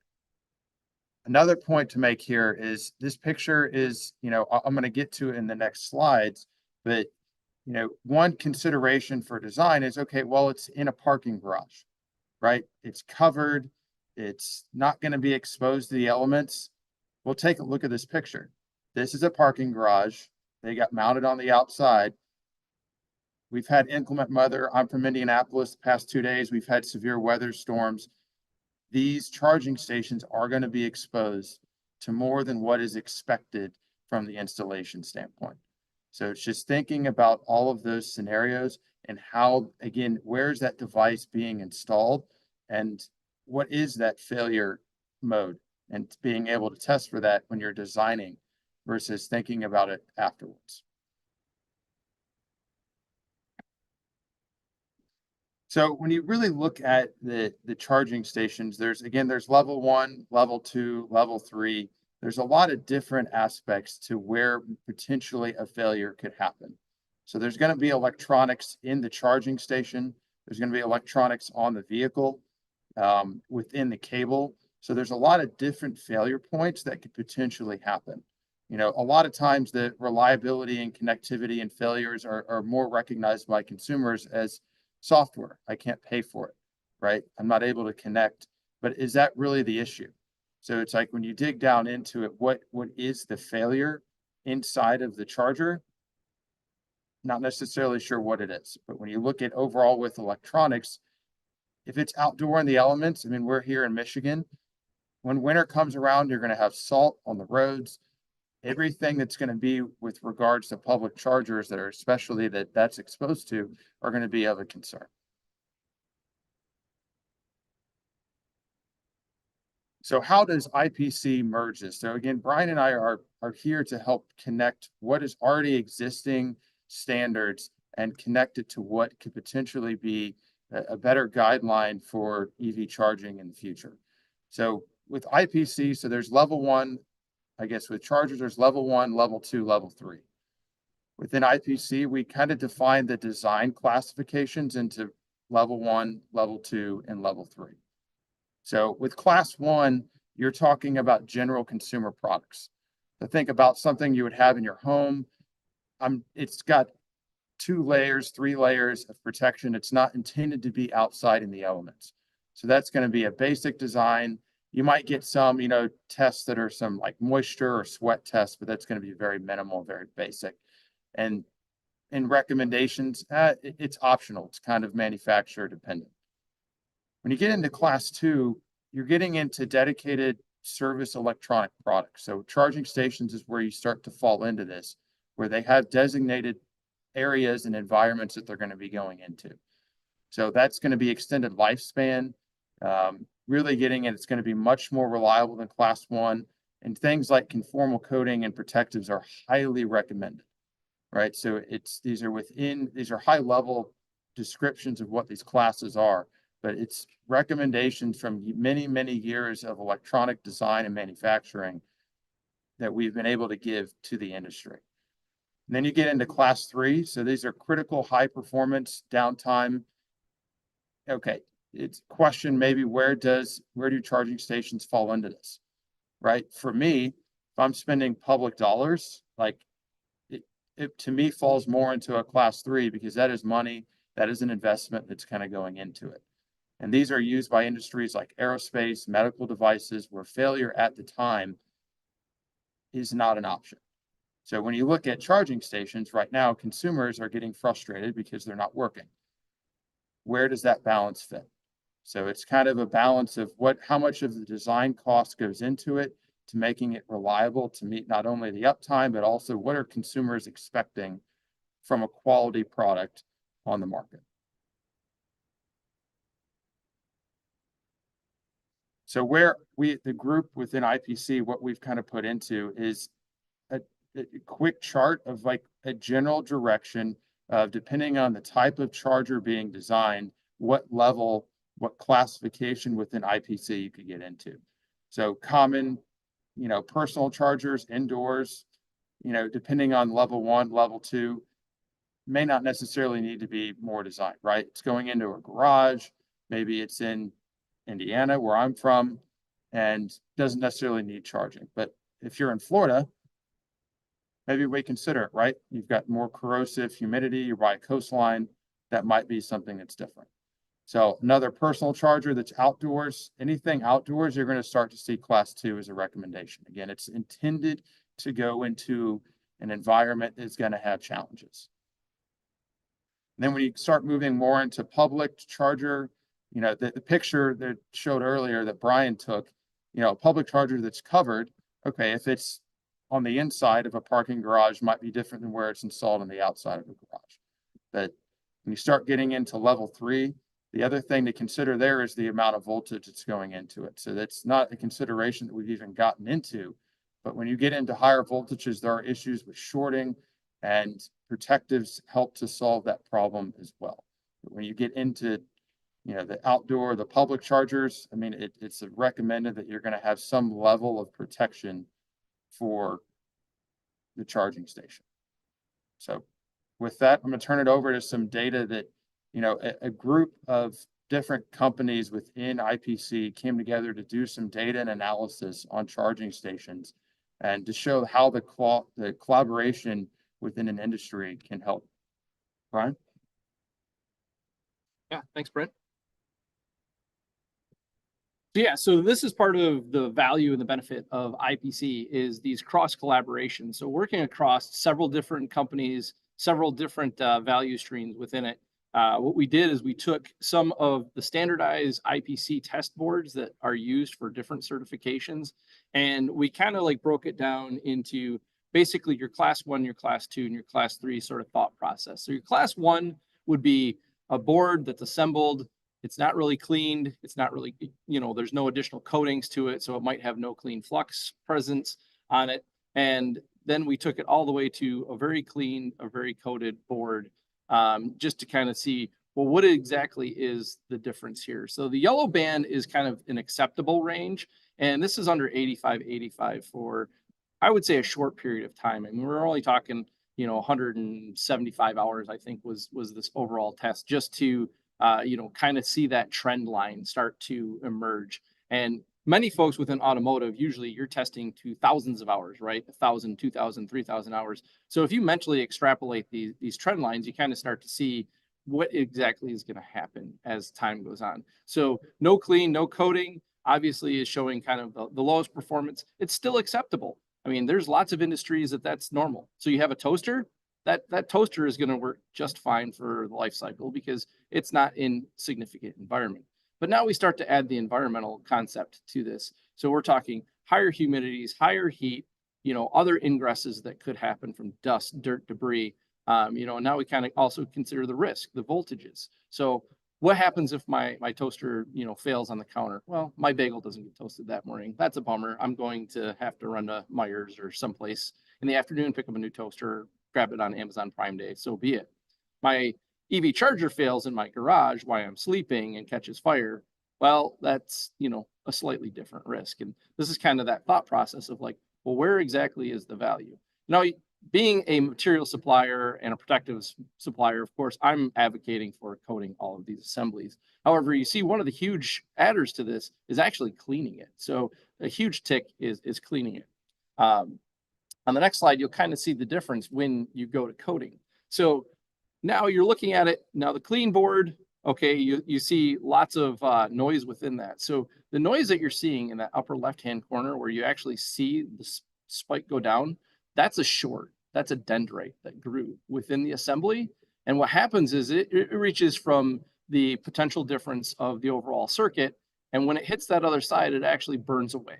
So it just shorted out for a brief second. But because there was no actual protection on that, the dendrite was able to burn away and then the circuit continued to process. That happens on an EV vehicle. It's going to go into safe mode, hopefully, if not go into complete shutdown mode. So there's been several instances where a single dendrite has basically caused a vehicle to go non-operational mode. And some of these were in non-critical safety, like infotainment systems. So when that happens, I don't care if my radio doesn't work, but now that means my whole vehicle is shut down because these systems are completely integrated now.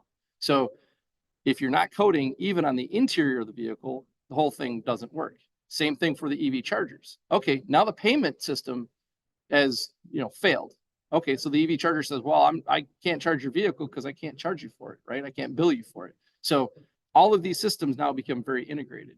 So just by not cleaning, not coating, now you've gone to a very low reliability situation. So you see that picture in the upper right-hand corner, and you can actually start to see that corrosion happening, even with this very short, low-level sort of test.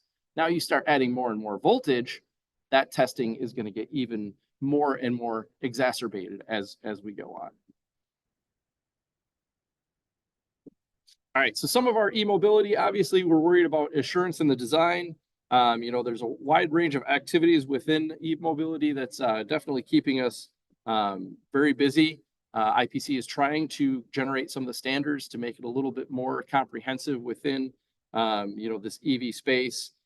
So obviously one of the activities is the EVQR. So we're trying to bring the industry together to really kind of talk about some of the challenges and then also leverage knowledge that's already out there. So cleaning boards, coating boards, adding protectives to boards is nothing new. Aviation, aerospace, military, it's been around for a long time. We're definitely trying to leverage what is key to those into new applications such as this. Now, EV does have some challenges that is definitely different. I mean, we're talking a lot of suppliers are trying to get materials that will go much higher temperatures. So where our typical 150 degrees C range was more of a standard within the past few years. Now we're trying to push into 175, ultimately try to get to 225 degrees C materials. And then we're also talking about potentially pushing 3000 volts DC through any sort of power system. So obviously there's going to be some challenges that is a little bit outside of what's been traditionally done, but is definitely not new to the industry as a whole. So some of the EVQR members across the value stream, obviously, we're doing e-mobility sessions, road reliability webinars. We're going to, interact with groups like this to try and talk through and try and, get more cross collaboration across the industry and other groups that are also talking about this. We're trying to pull everybody together so that we have a good network of folks that really want to push this industry to a high value forward.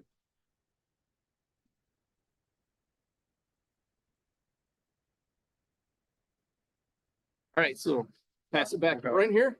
Yeah, so again, to kind of echo what Brian was saying, so this is just like a representation of some of the companies that are involved within the advisory group. So it's across the entire supply chain. You think about, again, the materials, where they start, all the way through building vehicles, building charging stations. So that's, when you talk about the group, that's kind of who we are.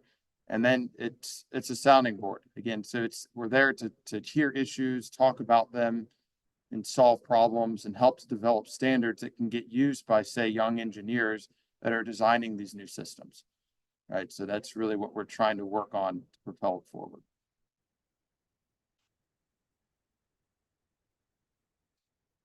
Yeah, this was just some of the group that worked on that data that was in here. So I wanted to make sure to highlight some of that cross collaboration and where we were presenting at. Yeah. So with that, we'll take any questions.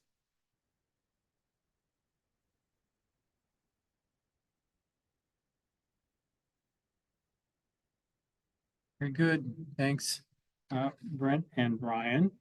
Let's see what we got, some questions for you.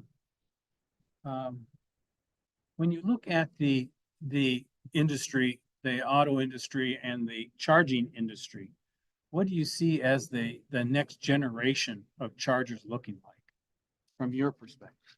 Where do you think they could go? Yeah, I can jump in on this one. So honestly, there we go.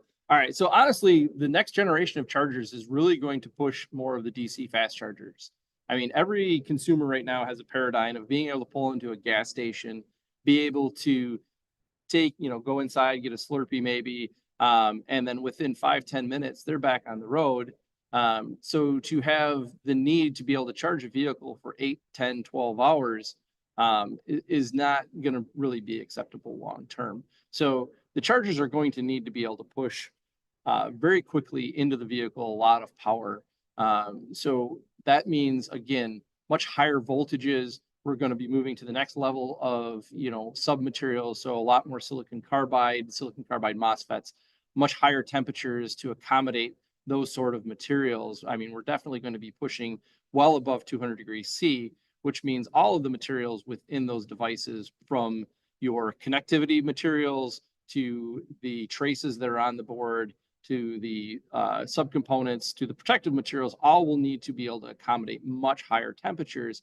And that's going to enable those chargers to have much higher voltages, which is going to be able to move a lot more power within the battery pack very quickly. And they're going to have to run DC. The power conversion. So right now, your charging stations are doing multiple power conversions in order to get it into the vehicle. Or you have like a level 2, which is using the onboard charging system. So we need to eliminate all these power transfers and power changes in order to make them much faster, much more efficient, and then enable a much higher power density moving through that cord into the vehicle. Wow, very, very interesting, Brian. What was when you look at the things that you were describing, the things that need to be done, why haven't they been done up to this point? I mean, some of it's just the materials that are available right now. So the development of different materials to accommodate. I mean, right now we're used to traditional solders, which, you're talking around 260 degrees C is usually when those are processed. So you're softening them at 200 degrees C. Same thing goes with most of your other components within devices. I mean, an electrolytic capacitor, a lot of those only can last up to 85 degrees C. So you have to get to the higher temperatures on a lot of the devices, which aren't as common. So as the infrastructure becomes more relevant for, some of the new substrates like silicon carbide and GaN that can handle the higher temperatures, and more of that gets produced, we're going to start to see more of the devices go for a much higher and higher temperature. The other aspect of it is the whole design infrastructure. There's a safety aspect to some of this stuff. So as you can imagine right now, the charging cables, I mean, they're pretty large to begin with, and they are not seeing nowhere near 3000 volts. As you start to get much larger and much larger, you need a larger cable in order to accommodate that amount of current. Or you need to actively cool it, have some sort of liquid cooling in it to be able to reduce the size of that conductor. So there's just design aspects that's really new and really novel that have not been able to be completely solved by the industry in a safe manner yet. So like Omar's comment about a charging station that happened to have exposed wiring, but yet was still working. I mean, sure, this charging station probably saw conductivity to the vehicle. So it's like, yep, I can go. It doesn't know that there's an exposed, element to it. So if that's in the puddle or touching that metal railing, what happens if that goes to ground? Well, if it's just charging or energizing something in and of itself, it may not notice that it's in a fault state until it goes to ground. And when it goes to ground is probably when somebody's going to touch it and the power is going to go through the person. So when we start seeing those failures, then there's definitely going to be that next level of concern. But the protective materials need to accommodate these larger and larger voltage pushes that we're going to have. And then that safety aspect is definitely going to reach a next level, which is probably one of the reasons why this hasn't really seen that further adoption very quickly. Fascinating, because it's just something that we don't think about. We think about things working or they're not working. We don't get into the details about what's going on with on the inside of the chargers. Let's see. We got a question from one of our colleagues here. To what degree is the cable and connector the failure cause for L2 and DC chargers? The context of this question is that Germany applies the policy of bring your own L2 charging cable for public L2 chargers. The OEMs provide the cable that is standardized on both sides. I can take a stab at that one, but so just to restate the question is like, what is the cable and the connector, the failure and the cause of DC chargers? That's a great question, and that's what we're trying to figure out and understand. So when you think about maybe more of the work that Omar was doing, like being able to quickly identify where the problem is and being then to quickly diagnose it, I think is the step of where the industry needs to get. So, when you think about it, I went to a charging station conference back in March, and the amount of new faces and new companies that you see there is incredible. But are they willing and able to support the infrastructure when it goes out into the field? So I think that's a lot of it's an unknown with this question, right? So it's how do we get to the point where you have trained personnel to be able to support it and detect it and identify that market. Very good, thank you. Yeah, Omar, are you still with us? I'm here. Omar, I thought it would be pretty interesting to see where some of your research shows certain kinds of failures. Do you have that kind of specificity on the chargers? I do. In fact, I do have that capability. I will show one of the slides that I had presented previously to kind of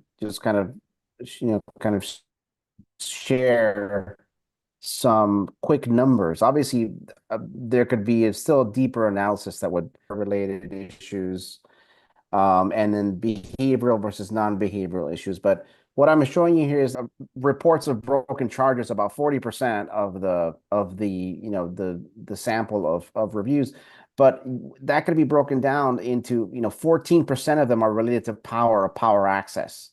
And then another 12% related to this unresponsive screen. So imagine the electronics within the LCD displays at the point of use, right? Sitting in the sun, hot day, or maybe even the wintertime, as some of we heard also issues like that. So connection issues related to the transaction timeouts, the slow charging, time of charging, error messages in terms of trying to initiate it, and we also heard the comment about the 10-minute credit card transaction over the phone, right? So issues like that. But so power and charger issues are dominant thing. We're talking 14% related to power delivery and another 40% related to just the charger hardware itself. So we're talking Yeah. a significant share of those related to the charger reliability. Okay, thank you. One question for the team here. How much more expensive is it to build stations with higher weatherization standards? Is there any data on the upfront cost versus the station longevity trade-off? Well, we're waiting for this question. So how many of you guys spend $10 a week on coffee? Or on anything that you just like? That's about the expectation that you could do on a charging station to improve reliability. So when you think about it from an investment standpoint, we say 2 cups of Starbucks coffee, and you could drastically improve the overall design of the electronics and components going into the charging stations. Do you want to add anything to that? No, it's definitely the Starbucks coffee comment, and we've used this. We've actually crunched some numbers on it. I mean, when you're talking a level 3, the amount of material it would actually take to significantly change the reliability of it is very nominal. Think of the surface area of the amount of PCBA within a charging station. It's not a lot. So to be able to put 5 mils of material over top of all of that topography is not going to be a significant amount of cost in any way, shape, or form. However, it will definitely excel you much farther than that 5-year life cycle that we're seeing, and get you beyond that 10-year life cycle. It's kind of scary. I've been part of many teardowns for some of these EV chargers that are out in the markets now. Sometimes even the high power bus lines on the inside. So the raw copper bus lines that are running from the 3-phase have no protectives on it. So the moment anything ingresses into that charging station, so imagine something furry looking for a nice warm place for the winter. If he comes across two different polar sections of those bus bars, because you got 3 phases going in there, that's all she wrote. So just to add a little bit of protectives to them for a very small amount, especially when you're talking, I think Omar threw up the numbers of $20,000 to $120,000, which sounds about right. I mean, I think we were looking at numbers somewhere between $40,000 and $100,000 just to put a charging station in. And at that cost, when you're talking, $100, then it's just mind blowing that they wouldn't do it. Mm-hmm. Well, and that kind of takes us to the last question I wanted to ask you guys. You've been talking to some of the automotives. Well, what have been some of the challenges for IPC with getting this story to the automotives? So we're all around the automotive industry, and everything is centered around cost, right? So it's about driving costs, driving it out. And, one thing when you think about reliability, and then we're up here talking about, okay, you're adding things, right? You're adding cost. So I would say that's probably one of the challenges, and it's just kind of meeting in the middle and understanding the fundamentals of it doesn't cost that much. And especially if you're taking, in my opinion, government funds to go put the money towards it, and you're not taking the proper steps to protect that investment. And I just think it's not looking, especially in the charging space, it's not looking at it that way. Very good. I think we're just going to go to our next speaker. Dr. Michael Kintner-Meyer is a research engineer and systems analyst with more than 25 years in the area of energy, economy, and multi-sector simulation and analysis for national and international clients. Educated in Germany in Aachen with a degree in mechanical engineering and a PhD from the University of Washington, Seattle. He works on European Union funded energy economic research and on the U.S. Energy Information Administration's National Energy Modeling System. He's currently leading the mobility and electrification of transportation research area, as well as Pacific National Northwest Labs, energy policy research and institutional support for the Grid Modernization Initiative of the U.S. Department of Energy. For the past few years, Michael has been at the forefront of modernizing the nation's power grid, heading a study that evaluated how an influx of EVs could impact the power grid in 2028. So I'm switching gears now and talk as Bruce indicated. Let me take my capture and talk about sort of the grid integration. I will talk about bidirectional charging a little bit, but I'd like to zoom out and provide some context as to where the challenges are with adoption of 10 to 40 million vehicles in the next 5 to 6 years up to 2030, and what it means for the grid to deliver the electricity, and some of the challenges that we see to connect vehicle chargers to provide electricity reliably and at a reasonable cost. So we look at this entire interactions there between the vehicle and the grid as vehicle grid integration. And so I want to share some vision there that the Department of Energy has created. And there's a very recent report that was published yesterday. I'll talk a little bit about it because I think it's important to have an understanding in the industry as to where taxpayers' money is going, how it's being implemented, and that usually requires what is the vision, where you're driving this toward. And so this particular conversation there that I'm having here with you is about the vision there and how do we go ahead. And bidirectional charging, will be part of it.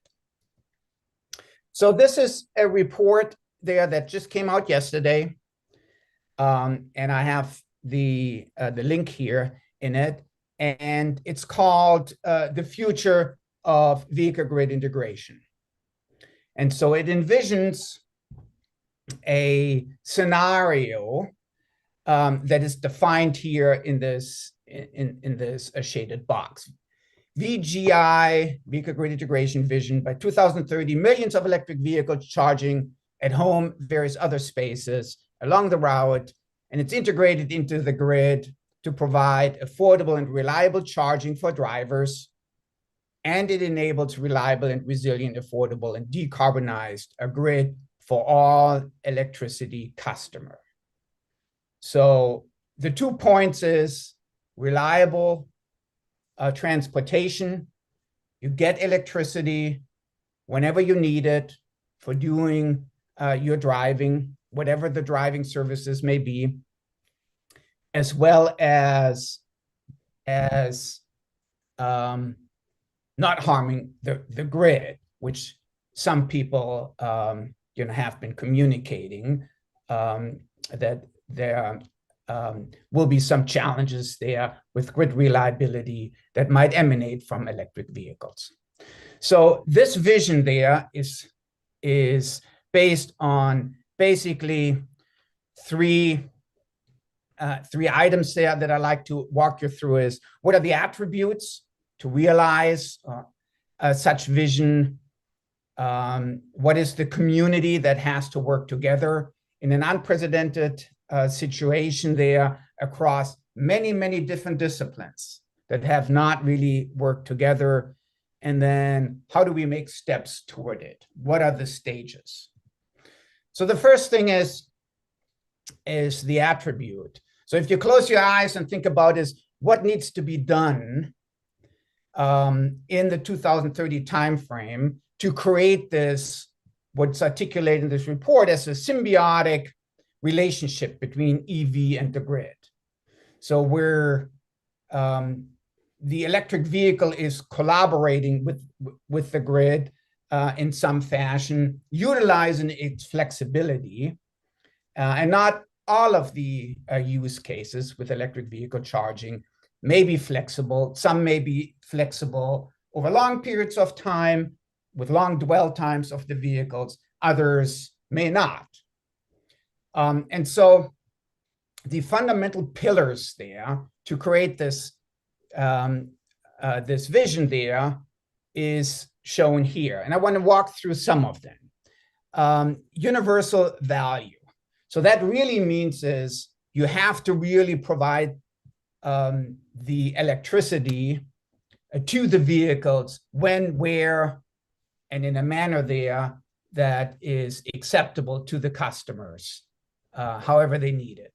At the same time, on the grid side, you'd like to really maintain grid reliability. You'd like to maintain affordability. From a ratepayer's perspective there for EV customers, as well as for those people who decided not to have a car or not to have an electric vehicle, the implications there on rate hikes need to be considered. And so it is a value that needs to be created that is good for the electric ratepayers as well as for EV owners. And I think there can be a win-win situation if done properly. Right-sized infrastructure. And that really relates to what is really the application. And I'd like to comment on what Brian was saying, is that we're going into higher and higher voltages in your charging, higher and higher amperatures as we're charging, as we're going into mid and heavy duty vehicles, absolutely. But the majority of the energy used for transportation services in the United States will still be light duty vehicles. And as we heard there today, it's about 70 or 80% of all of the electric vehicle charging, predominantly light duty vehicles, is done at home. And so we're seeing there a trend that will continue, maybe slightly reduced. Some analysis has indicated that 72% of the energy dispensed for transportation, for on-road transportation, light, mid, and heavy-duty vehicles, will be done with long dwell times. That's basically at home and maybe at work charging. And so where level 2 charging is sufficient. And I've been driving for the last six years a Nissan Leaf, an old Nissan Leaf, and I'm charging with level 1 charging. I don't see a need for increasing it. So the right size is important. The third one is standard supporting innovation there. And I think this is a pretty intuitive area there that looks at interoperability. And so interoperability as an enabler there to allow interfaces to be well-defined, data definition to be well-defined, to really have this plug and smart charge management realized. So where new technology companies come and provide services that utilize the flexibility in the charging with some time varying pricing structures, or grid services that they might provide as an aggregate to a systems operator. So it's only possible there if a connectivity is done end to end, which does not currently exist. Yes, there are some standards available from the EVSE to the electric vehicle, from a a charging station computer to the EVSE and then on to the vehicle. But there's nothing really established in terms of standard and interoperability and conformance testing that allows a utility to go to different charging vendors and from the different charging vendors to the electric vehicles to communicate pricing information or direct load control signals. So these are things that need to be necessary in order to utilize the flexibility of the vehicle charging. Customer-centric options. It has to be, all of the integration tools, processes have to be driven there by looking at the customer. If the customer doesn't want it, it's not going to be implemented. And the last but not least item is it has to be secure. So confidence needs to be built there that that the transaction communicated through the entire network is secure. Whether that relates to cybersecurity on my Visa account or account with a charging network provider, or whether that is cybersecurity that prevents bad actors there to intrude systems and manipulate the charging there that might bring down the grid. So this is a fundamental things, and the federal government there is very much engaged in these cybersecurity activities. So this is the agenda there that is actually being discussed in actual steps forward. So the federal government, and that is the Department of Energy and the Department of Transportation, cannot do this alone. Their funding is available through the bipartisan infrastructure law and the IRA, but other actors need to be involved in it. And this is sort of the universe there of stakeholders that need to be involved in it. And vehicle grid integration is, I just want to be sort of reiterate this, is more than just smart charge management.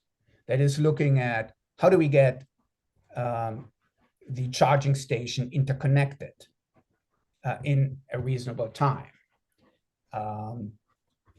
Do we have it at the right place? Do utility organization provide enough information so that third-party station sites or entities that are interested to make investments in charging stations there understand where there is headspace, where there are optimal opportunities there for placing a charging station of a large size. So many entities play a role in it. It is basically listed here, and the community needs to work together. And again, this requires a lot of conversations early on in order to bring the integration to fruition. So here are the steps that we're seeing there toward the ultimate goal. And I want to just point out here is, again, achieving the vision there of creating this symbiotic relationship between electric vehicles, the charging stations there, and the grid. We are right now here at the early stage. The Department of Energy feels fairly strongly that all of its resources across the various different offices will need to be coordinated toward providing the right guidance, to have the convenient power that the Department of Energy brings in to convene the right stakeholders to coordinate actions, processes, and technologies toward realizing this vision. And so we are right here in the beginning. We need to expand it with new program developments.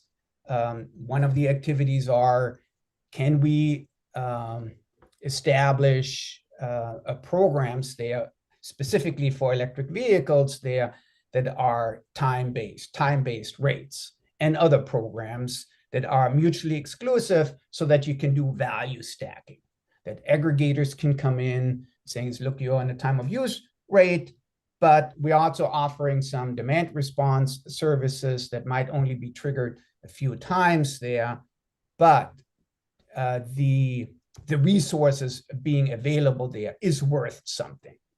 And so we're seeing that out of this new technology, new sort of customer behaviors, new norms of how to charge and what the expectations is of optimizing the charging is to be envisioned. And we're seeing is that this needs to spread. It needs to spread quickly so that we can contain cost on the grid expansion there and don't do undue burden there on ratepayers.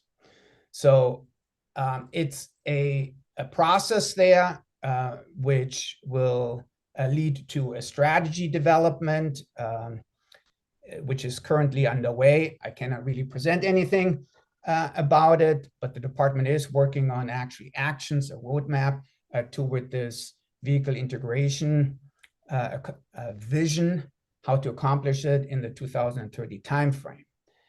Underlying all of this is the recognition we don't get it right the first time around. The country is too diverse.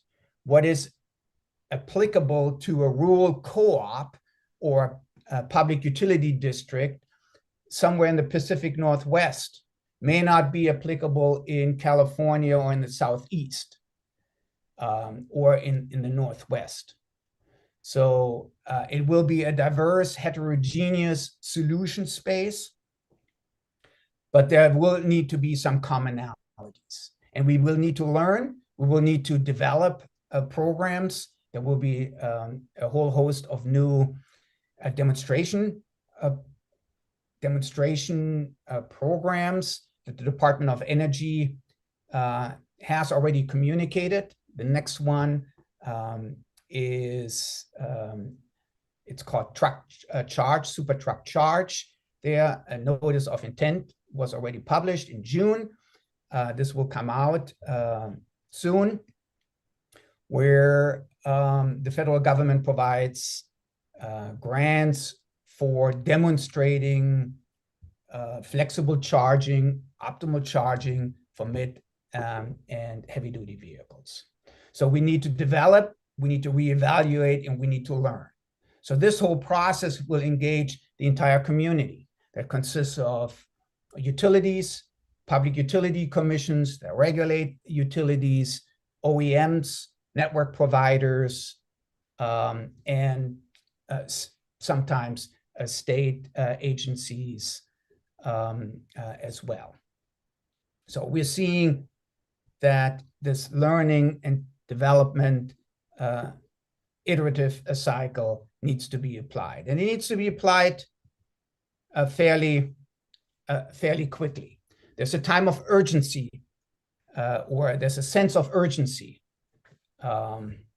associated with it in order to really be ready with standards and codes to enable flexible charging such that the expected growth that we're seeing there in light-duty vehicles can be accommodated, that electric vehicles are being charged reliably. We're seeing is that some more readiness in mid and heavy-duty vehicles. They're being now deployed more and more, particularly in countries, in states such as California, where you have strict standards, and they're now really coming out. And we're foreseeing there a growth in depot charging stations there. in megawatt or tens of megawatt sizes. If you just envision a sort of distribution center there with tens and hundreds of trucks coming in and needing to be recharged. So this is just coming. We're seeing a growth there, significant growth, a load growth. And I think these vehicle grid integration strategies need to be deployed, as I mentioned there, not only on the standard side, processes such as load forecasting will be necessary, evaluations there of service connections need to be sped up so that the pipeline for service requests can be reduced, or the waiting time, the actual processing time can be reduced, so that electric vehicles adoption can occur in a natural and organic manner. So I want to come to some of these framing questions there that I think Bruce outlined in the very beginning. And I want to focus there on just a few that deal with vehicle grid integration. And so the first one is will automotive manufacturers be able to run charging station profitably? Or will they build charging station or just to support EV transition? So the Department of Energy, and through its joint office of Energy and Transportation that is handling the NEVI programs, is just looking at these different business models that really articulate is where's profitability, and there may be situations there where it may not be profitable, where for equity purposes, some subsidy has to happen in order to make electric vehicle a viable option for people in multifamily homes. So I want to focus now more on 7, 10, and 11. So coming here to question number 7, what's the optimal charging station configuration and distribution in communities when home charging and bidirectional charging make up the majority of the charging events? So I want to start off there with sort of setting some perspectives. And that is, if you look at the map and you're seeing the charging station, and Omar showed some of those charging stations there with their different attributes of reliability, there's already a lot there, but we need much more. And how do we situate them? And it will be an organic growth. They're very much the way we've seen it there with the gas station model, where it was very much driven by demand and locations. And some of them failed and some of them succeeded. And so I think the characteristic of the community and their priority toward transportation electrification is really, really important. And so in rural areas with weak distribution systems, where you run miles and miles of 12 kV lines, through, and we're seeing it here in Washington State, where I'm based, is we have rural communities that are 50 miles out in a canyon. And so there's just one wire going out to the communities. How do you realize their sort of electric transportation for the vehicles that are being used, which are primarily pickup trucks and SUVs and some delivery vehicles? So it will probably be sort of a DER base, so that's photovoltaics battery system that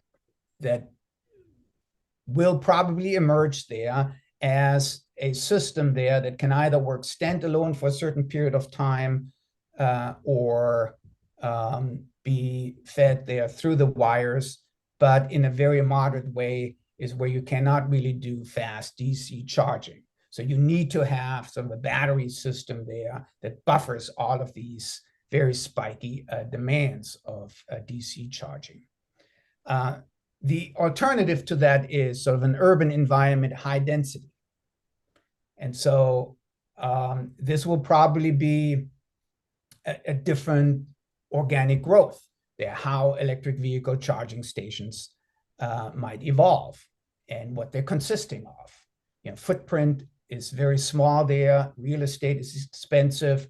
How can you use and maximize the charging throughput in a very small footprint that is equitable there for multifamily home dwellers there, as well as for the rest of the public? So I think what we will see is we will see a heterogeneity of different business models, different settings there that will have various different kinds of sophistication, various different kinds of charging levels. And I think we need to experiment with it. And I think there are companies out there that are already in the business of experimenting and, of course, picking sort of the niche markets there where profitability is very likely. As far as bidirectionality is concerned, I have a particular opinion on it, and that goes back to right sizing. What is the right size there of your charger and the right characteristic? So bidirectional has its application. I think the early applications will be in vehicle to home from a reliability perspective, where people are already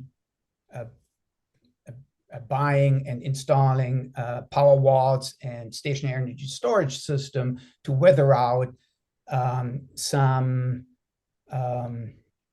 outages of the electric services, and they augment this with an electric vehicle that have vehicle to home capabilities. I don't see this as an urgent need right now from a grid perspective. The business models are relatively scarce for bidirectional charging there, particularly the discharging. I can see it for aggregating loads there supported by DER, batteries, and photovoltaics in these virtual power plant settings. So where electric vehicle bidirectionality is part of the resource mix, but it needs to be aggregated there with other resources there to make the package meet critical mass from an aggregation perspective there to be a viable business proposition and to be marketed into a grid services market. So is this necessary, or when do I see this coming? I think it is. There might be some niche markets early on, but for the majority to 2030, I don't see this as a real necessity from a vehicle grid integration perspective. I much rather, I do see is that managed charging or flexible charging there will provide reliability services first. And I think later on, you might see is with larger maturities there of the controls and the interoperability and larger needs there as we're driving down the carbon content of the electric grid with more photovoltaics, with more wind, that we need to have more flexibility. And I can see this sort of post 2030 as a potential viable technology. So growth and maturation there, driven by commercial fleets. I think this is fairly ready. We're seeing there driven by mandates in California and other states that have decarbonization targets. I see commercial fleets coming, and that drives really the charging station, and it could be private stations or it could be public stations. So it will probably be a mix of private, shared, and public. readiness of the grid. I mentioned this before. One of the challenges is right now that we hear in the industry is I cannot get my charging station connected in a reasonable amount of time. There is a misalignment between ordering a vehicle, a mid and heavy duty vehicle, and the charging station interconnection. So if I place an order with a truck company, I get vehicles delivered in about 6 months' time. I can install ABB, DC charging stations, Siemens, you name it, charging stations there within a 6 months time frame. But it's not assured that I actually get the services connected. That's the upstream interconnections there to the grid in that amount of time.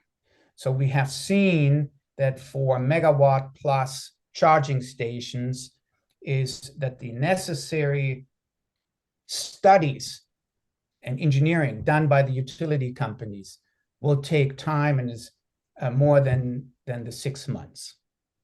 And so it's primarily predicated on the business that utilities have done, and that is that megawatt-sized new loads are usually industry, buildings, commercial buildings, developments of residential areas, and the construction time is much more than 6 months.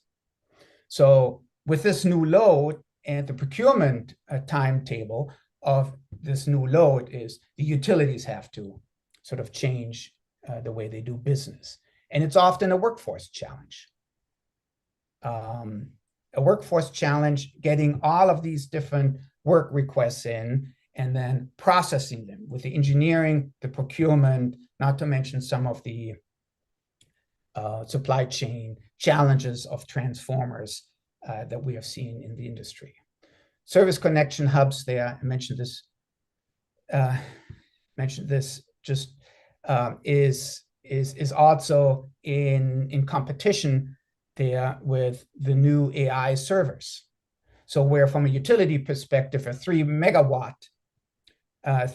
megawatt server farm that has a constant load is much more profitable from a utility perspective to be interconnected than sort of a charging depot that in the beginning probably has not too many customers there. As a consequence, the revenues from this customer will probably be lower and then growing over time. So there is a challenge there with all of this new load growth. And then and one of the questions for readiness is, I want to remind ourselves there, again, is that the load growth, even with mid and heavy duty vehicles, will primarily be dominated by light duty vehicles. So if you look at the entire pie chart of where energy in the US transportation system, on-road transportation system goes, it's primarily light duty vehicles. We just have so many light duty vehicles, over 260 million. And the vehicle miles traveled are the most, and the energy use is the most in the on-road light duty vehicle segment. And so projections there by NREL indicated that 72% in the 2030 timeframe will be dispensed to light duty vehicles with long dwell times, home charging, and then work charging will probably be added as well. So yes, we do need public charging stations for long distance driving, but the majority there from a utilities perspective will be home charging. As a consequence, all of the planning needs to address the challenges there with homes, residential homes, growing so much more in load. So as far as the solutions are concerned, I mentioned this before, multi-stakeholder. And so the industry of transportation electricity has evolved independently over the last 100, 140 years. And now they need to talk to each other. So I just talked about the misalignment there in procurement of trucks versus interconnecting a cost. It's not aligned. So we need to have conversations and talk to the utilities early on when the concept of electrifying fleets is being discussed, that, hey, we may need to have 5 megawatts of a charging station. And I want to just let you know that this is coming. Better forecasting tools. So understanding when, where, and how. It's really, really important from a utilities perspective. We need to understand, where these vehicles will be, when they will actually come, how they will be charged. Time-based, time-varying rates will allow the utilities to kind of mold and manage that load. We need to have the electronics there in place and the automation and the standards to accommodate it. Time is of the essence. There's a high sense of urgency. And I mentioned this before, the growth rate of vehicles is expected to rise exponentially. I think the time to prepare is now. If we get bad experiences by having a lot of vehicle year by year coming online or wanting to come online, and we're seeing their issues there with the charging, we'll have a backlash, and the adoption of electric vehicles and our aspirations to decarbonize transportation will be slowed down. So I think I want to stop here. I have one more question there. Future technologies. I think Bruce mentioned the key technologies. I think the only thing that I want to add to what he brought up there is the critical materials, which is sort of a new a new item there, and it's critical materials even as simple as copper. And we are competing there worldwide with the copper ores, for electrifying most everything. That's electrifying building, electrifying industries, and electrifying transportation. So when one looks at the global need for just electric vehicles, Asia, South America, Europe, America, Africa, we have challenges getting just the pure copper as conductor.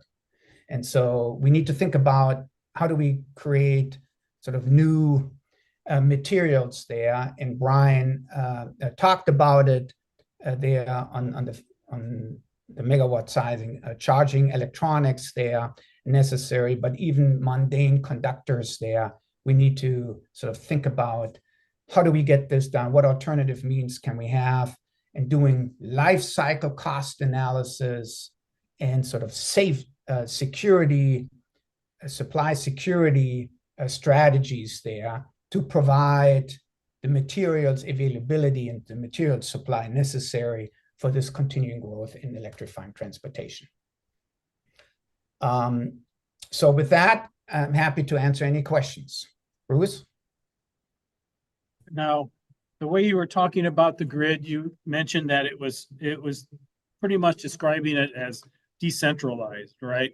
There's a bunch of utilities that are positioned throughout the US, and they make up the grid, right?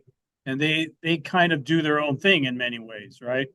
How will the many different systems in the national grid respond to this massive request for power? Yeah, that's a good question. So there are hierarchical structures there in grid reliability that is set by NERC, the North American Electric Reliability Organization that sets certain grid codes, grid reliability standards. And so it lays out engineering requirements for reliability. And so it is basically then trickled down to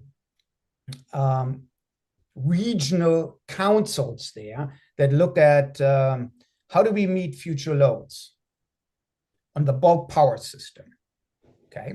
And so the resource adequacy, having enough power plants and enough transmission to bring the electricity to the substations is done within these regional councils.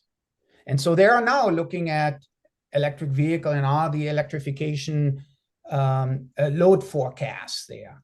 And they're doing this in their, usually every 2 years, their new forecasts are being done and new planning activities being done. Furthermore, NERC, every season, they provide a report on the reliability, the long-term assessment of reliability of the grid. And so we're seeing, for instance, you look at it, is there are some challenges in certain areas. In sort of the next 3 to 5 years, what we're seeing is we're taking off coal power plants and need to substitute it there with renewables. And that is not happening fast enough given the load growth that we're seeing. And so there are challenges and the flags are being raised. So in the distribution system, which is then really the regulatory authority there of the states and the public utility commissions, it is regulated by states, and then the regulated utilities have an obligation to serve. And they are now dealing with what are the grid needs in the distribution system. So that is from the substation, which is so the demarcation line between the bulk power system and then the wires, the delivery system that brings power to homes and offices and businesses, is function of the utilities. And the utilities need to accommodate these load growth scenarios. And one of the challenges is to really do this early enough and to do this in an informed fashion there. What they're saying is, I'm expecting vehicles, load growth to happen here and there. And it's easier to do it for residential customers because it's very much correlated there with income, personal income by households. It's more difficult to figure out which of the fleets will start first. And you get much more binary decisions there. If a fleet will start this year, another fleet will start another year. And that's much more time intensive to have the conversations with the larger fleets to understand. And most of them, and that's the challenge there, most of them may not be big customers by the utilities. They may have a couple of distribution systems, just with lighting load, very little load. So they may actually, from a utilities perspective, be just a small customer. But all of a sudden, they may become, with electrification of transportation, a big customer. And so how do they identify that load will be coming here? That's a challenge. Okay, thank you. Now, you talked about the utility companies. How are they going to manage the cost increases that are needed to meet the demand? Yeah. You've done a lot of work in this area. You've talked to these companies. You've been working with them for a while now. So how are they saying they're managing this cost? Yeah, and so they're obligated to provide reliable services. Utilities are obligated by their regulators to provide reliable reliable grid services at fair prices. And so the challenge is, how do you avoid massive build out of the electric infrastructure with relatively little revenues coming in, right? So if you have, and I spoke of this big server station, if you have a big 300 megawatt plant that runs 24/7 flat load, you get a lot of revenue in by selling kilowatt hours. But if you have a charging station there that has very spiky loads there, you need to have a lot of infrastructure, a lot of wires being deployed, but very little revenue coming in by sold products, that is kilowatt hours of electricity. You need to spread the cost, or cost causation request, actually, that the customer, the charging station customer, needs to pay for it. And so that drives up cost.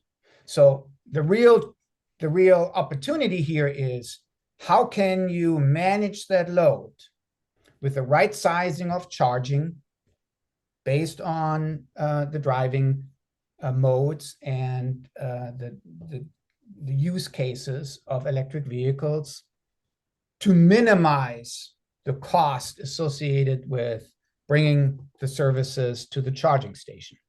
And so the flatter the load is, the more revenue you get in, which can be spread over a larger number of people, and therefore induces a downward pressure on the rates. So I'm not saying is that smart charge management will avoid any rate increases, but it will certainly put a downward pressure there on the rates. That's why we think, and the industry thinks, it's so important to manage that load.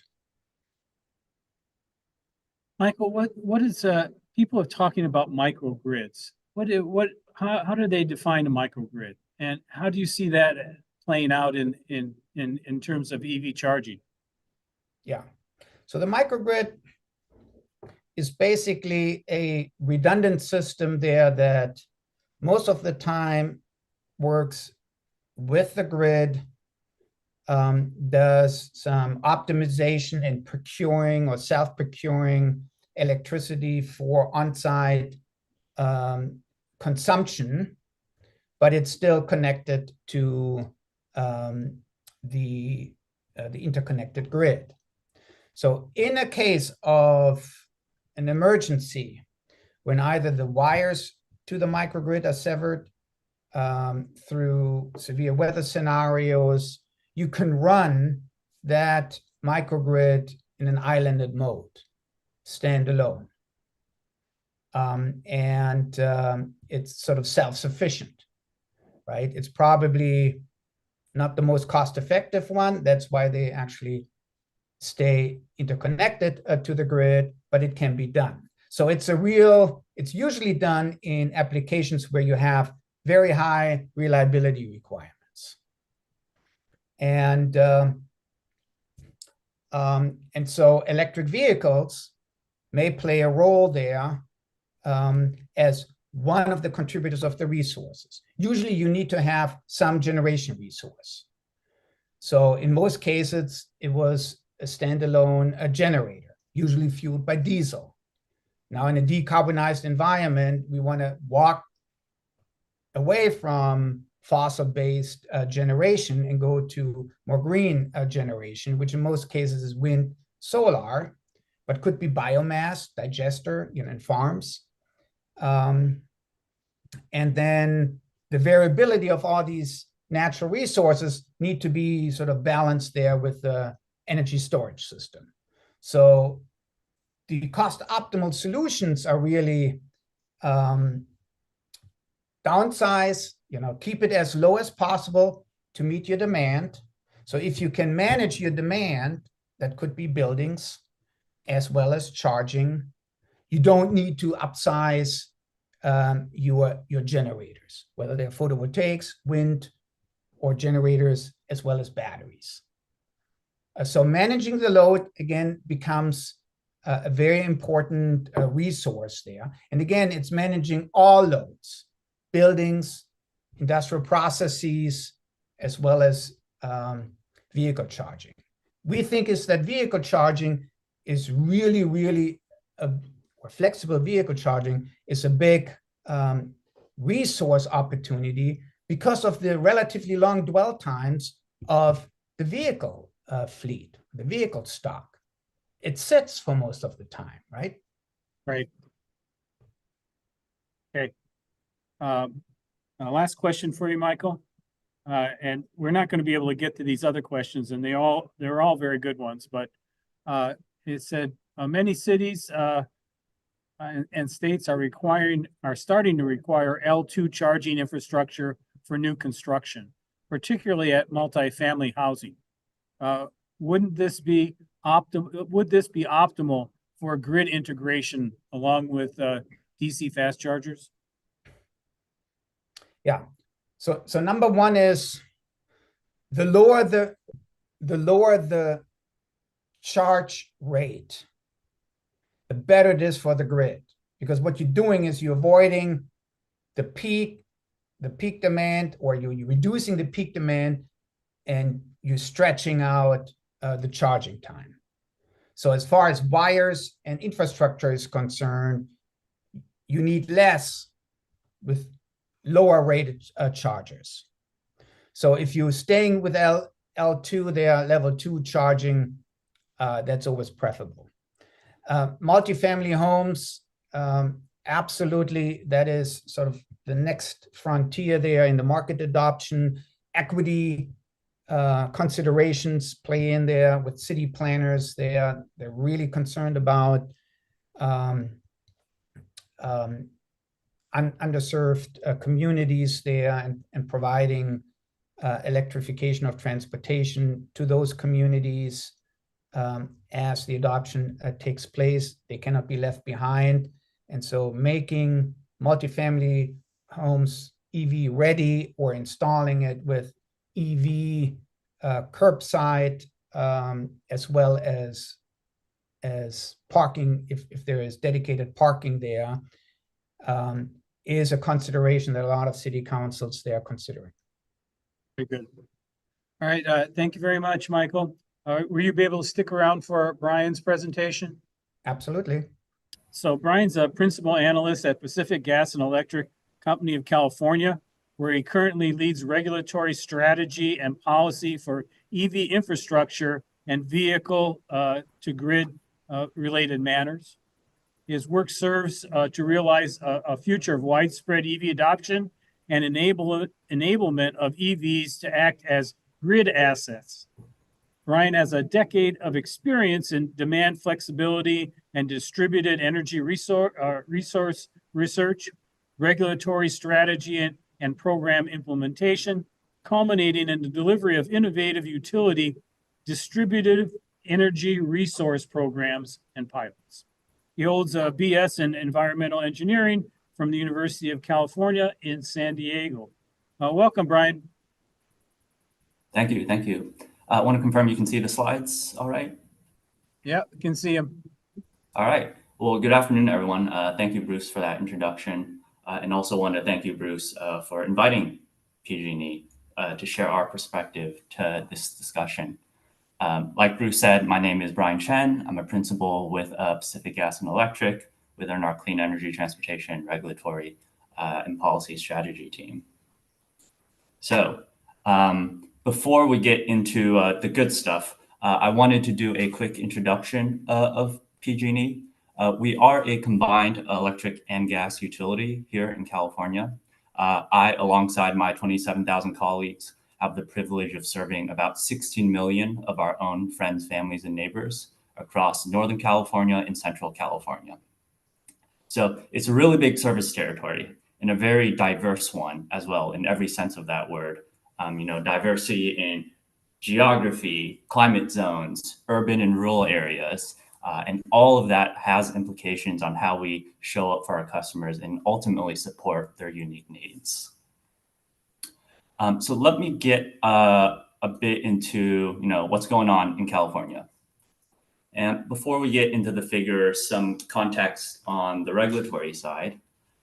In 2020, our Governor Gavin Newsom signed an executive order setting a goal by which 100% of new passenger vehicle sales will be zero emission by 2035. So that means, in the next 10 years, approximately, every passenger vehicle rolling off the lot will be a zero emission vehicle. So, and you can see there we're at 24% year to date.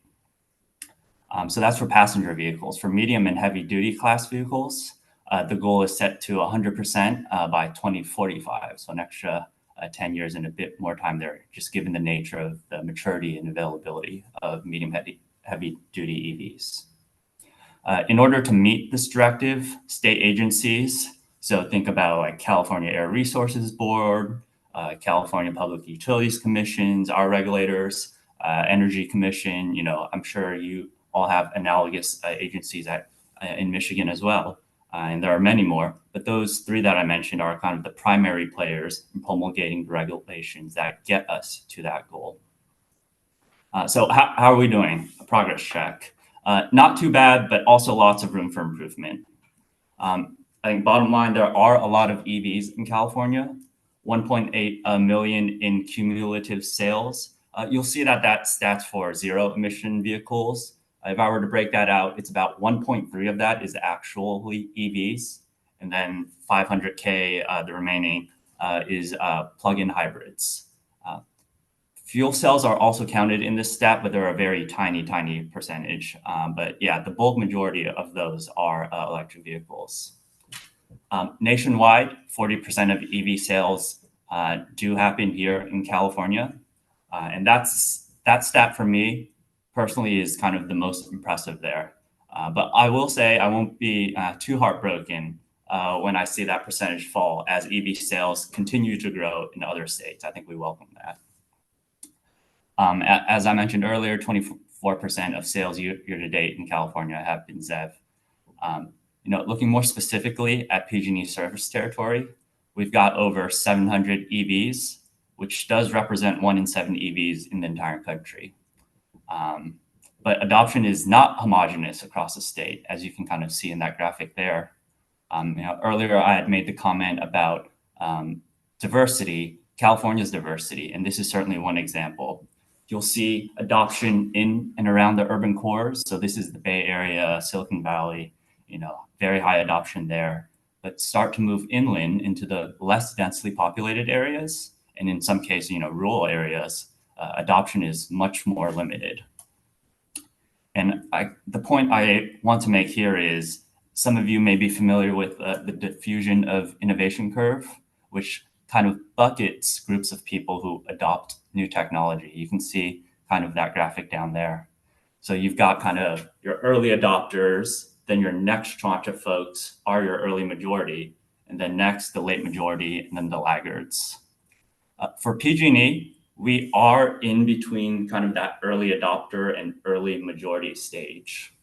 And what this means is we really need to focus on customer experience and ensuring EVs are delivering customer value, like tangible value. Early adopters, they can put up with a lot of stuff. They can put in the extra effort, bear inconveniences. But to capture the early majority, you really need to start removing that friction from the customer experience. And if the value proposition isn't clear to those customers, you're not getting a second look. They're moving on with their lives. So, that really brings us to one of the largest friction points, which is EV charging and accessibility to that. And yeah, for obvious reasons, that's a very big deal in kind of consumers' decision-making in terms of whether to adopt an EV or not. So based on the state's EV adoption goals, which I mentioned previously, our California Energy Commission has done analysis which projects we'll need a bit over 1 million chargers. This is adding up level 2 and DC fast charge. So a bit over 1 million chargers by 2030. And you can see our progress to date there. I think the bottom line is we do think we are behind. You can see we're making a bit more progress on the DC fast charge side, but level 2 is really lagging. So in the next few slides, we'll talk about like what we're seeing, what PG&E is seeing as the barriers to deployment. Okay.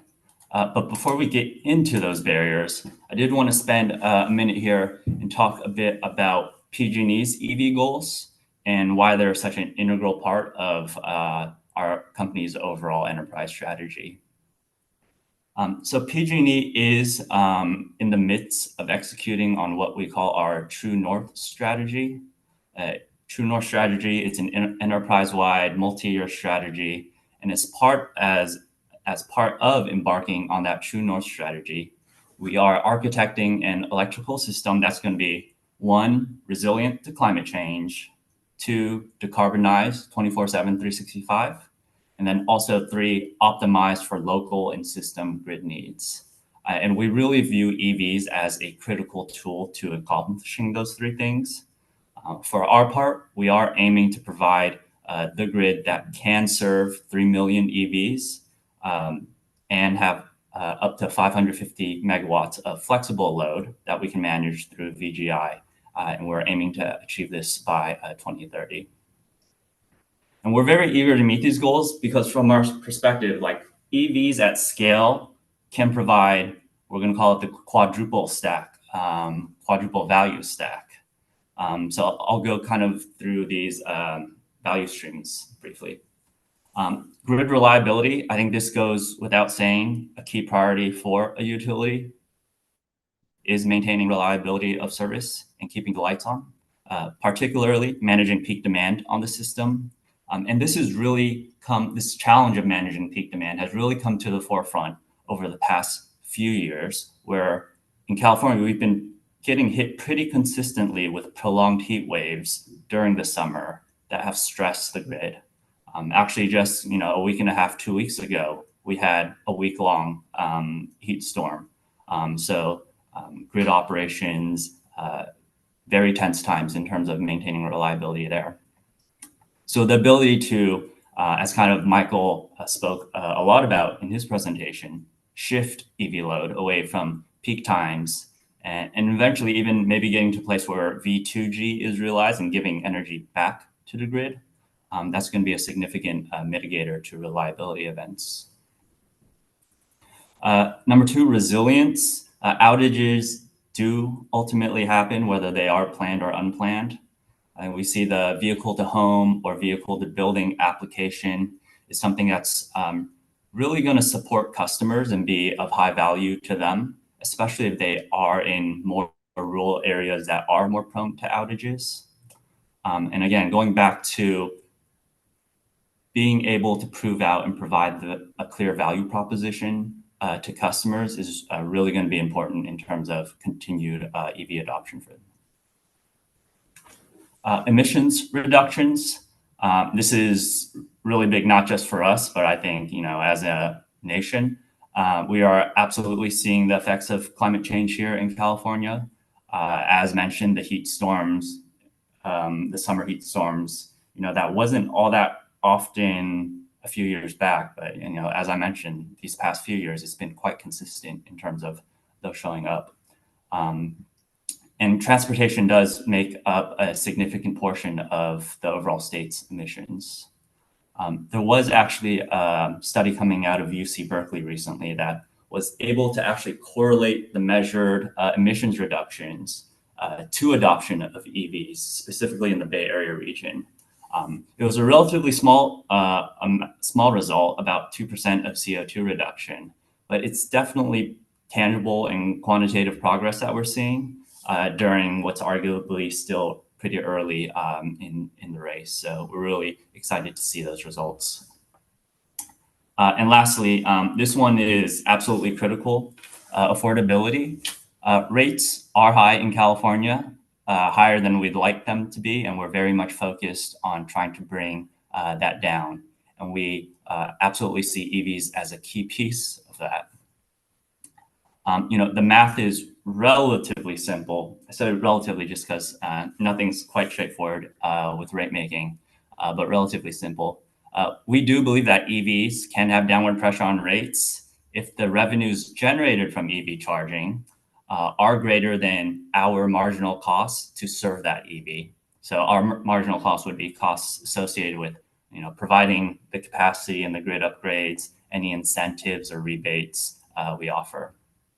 And of course, Michael, you talked about kind of peaky and kind of sparse utilization at EV sites potentially.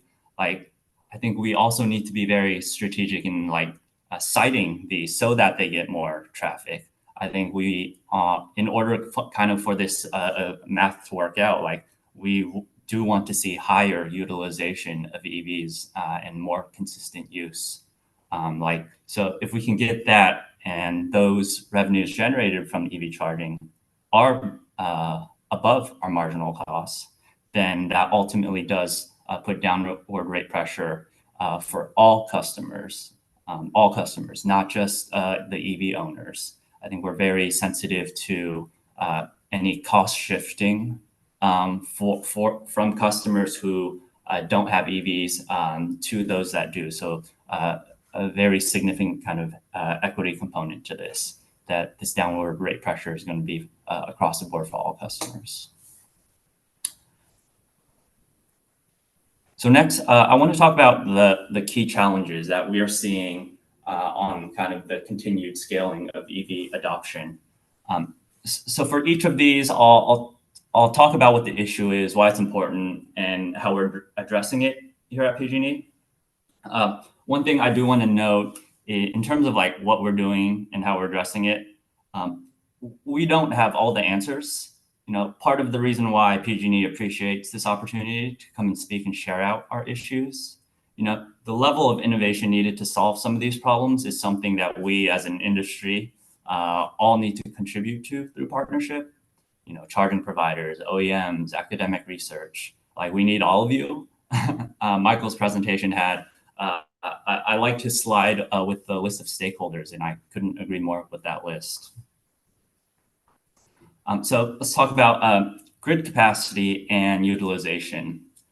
This is critical for obvious reasons. The grid needs to be able to energize all the charging stations, and without adequate EV charging, EV adoption just won't proliferate, and we can't realize that quadruple value stack.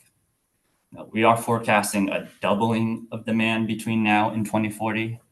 That's inclusive of all types of load, not just EVs. But it is a real paradigm shift from the last couple of decades where utilities have, I think across the nation, have traditionally had quite stagnant load growth.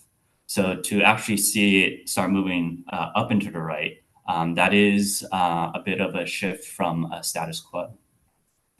Today, EVs represent about 1% of our peak load, and that is anticipated to increase to potentially 30% by 2040. So a very significant ramp up. So how do we kind of address this issue? I think I'd like to call out improved visibility and forecasting. On the regulatory front, there are lots of opportunities between the various agencies to align on long-term planning and forecasting, what assumptions go into those forecasting. I think that's especially true for medium heavy duty vehicles where we don't really have historical data to draw from to inform our future forecasts. Michael, I heard you hit on this point and couldn't agree with it more. I think another challenge is really visibility into incoming projects is something I want to highlight. You think about grid planning for large loads traditionally, and it's like, take for example a housing subdivision or some commercial parkway. Think about how many years those project life cycles take, years for even just permitting, and by the time you're ready to energize, closer to a decade there. Contrast that with kind of EV charging depots, a bunch of DC fast chargers. The project life cycle of that is significantly shorter. Same power demand, relatively speaking, and maybe even more, but the speed at which those projects can get permitted and built has really challenged the traditional grid planning's cadence. So I think part of being able to, have greater visibility into what's coming down the pipeline at a much higher cadence is going to be critical for our ability, for our grid planners to be able to plan accordingly. And the last point there, a very critical point, increasing asset throughput.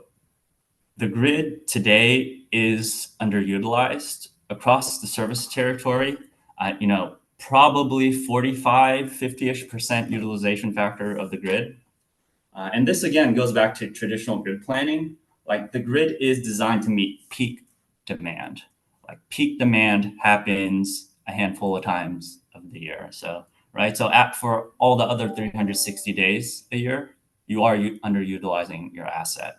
And this is generalizing across the entire system, right? Obviously, we have thousands of circuits, and they're all quite unique. But on net, we are underutilizing our system. So, what if leveraging the flexibility of EV load and managing it such that we can push that utilization rate up to 10% or up 10%, up 20%? That's existing infrastructure that's already paid for, already in the ground, and ready to support EVs today.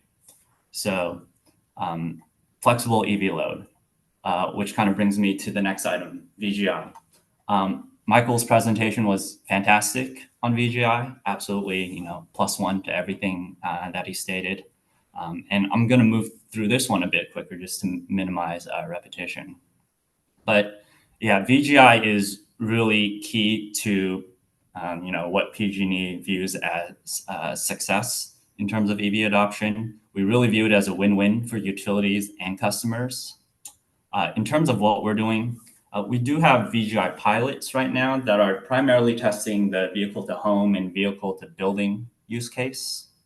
I'll do a call out to dynamic rates as well. Dynamic retail rates has been a big discussion point in California, and efforts are underway to actually design and implement dynamic rates and begin to start testing them out.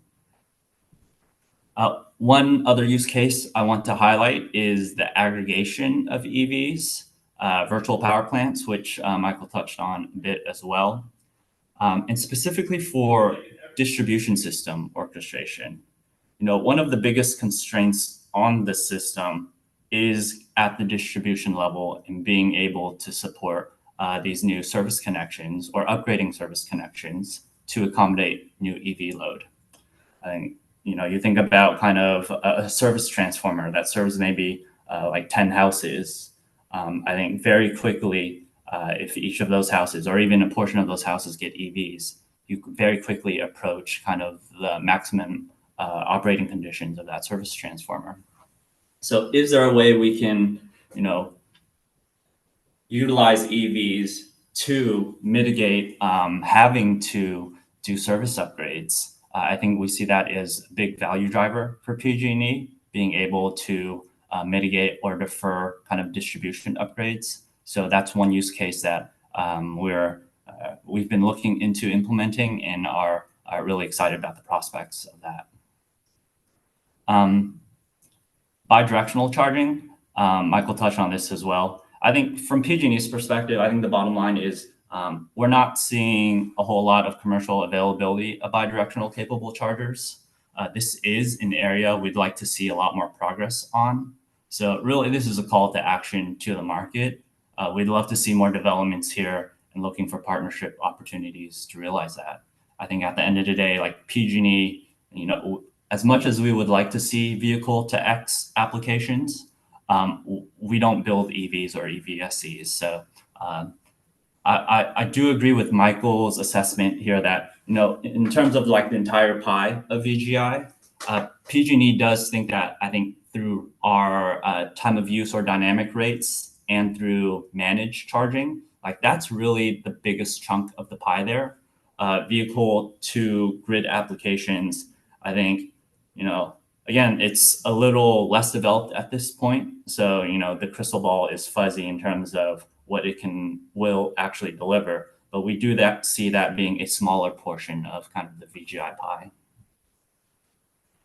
And then the last thing I want to hit on with VGI is really the customer experience is a gap, given how nascent VGI is.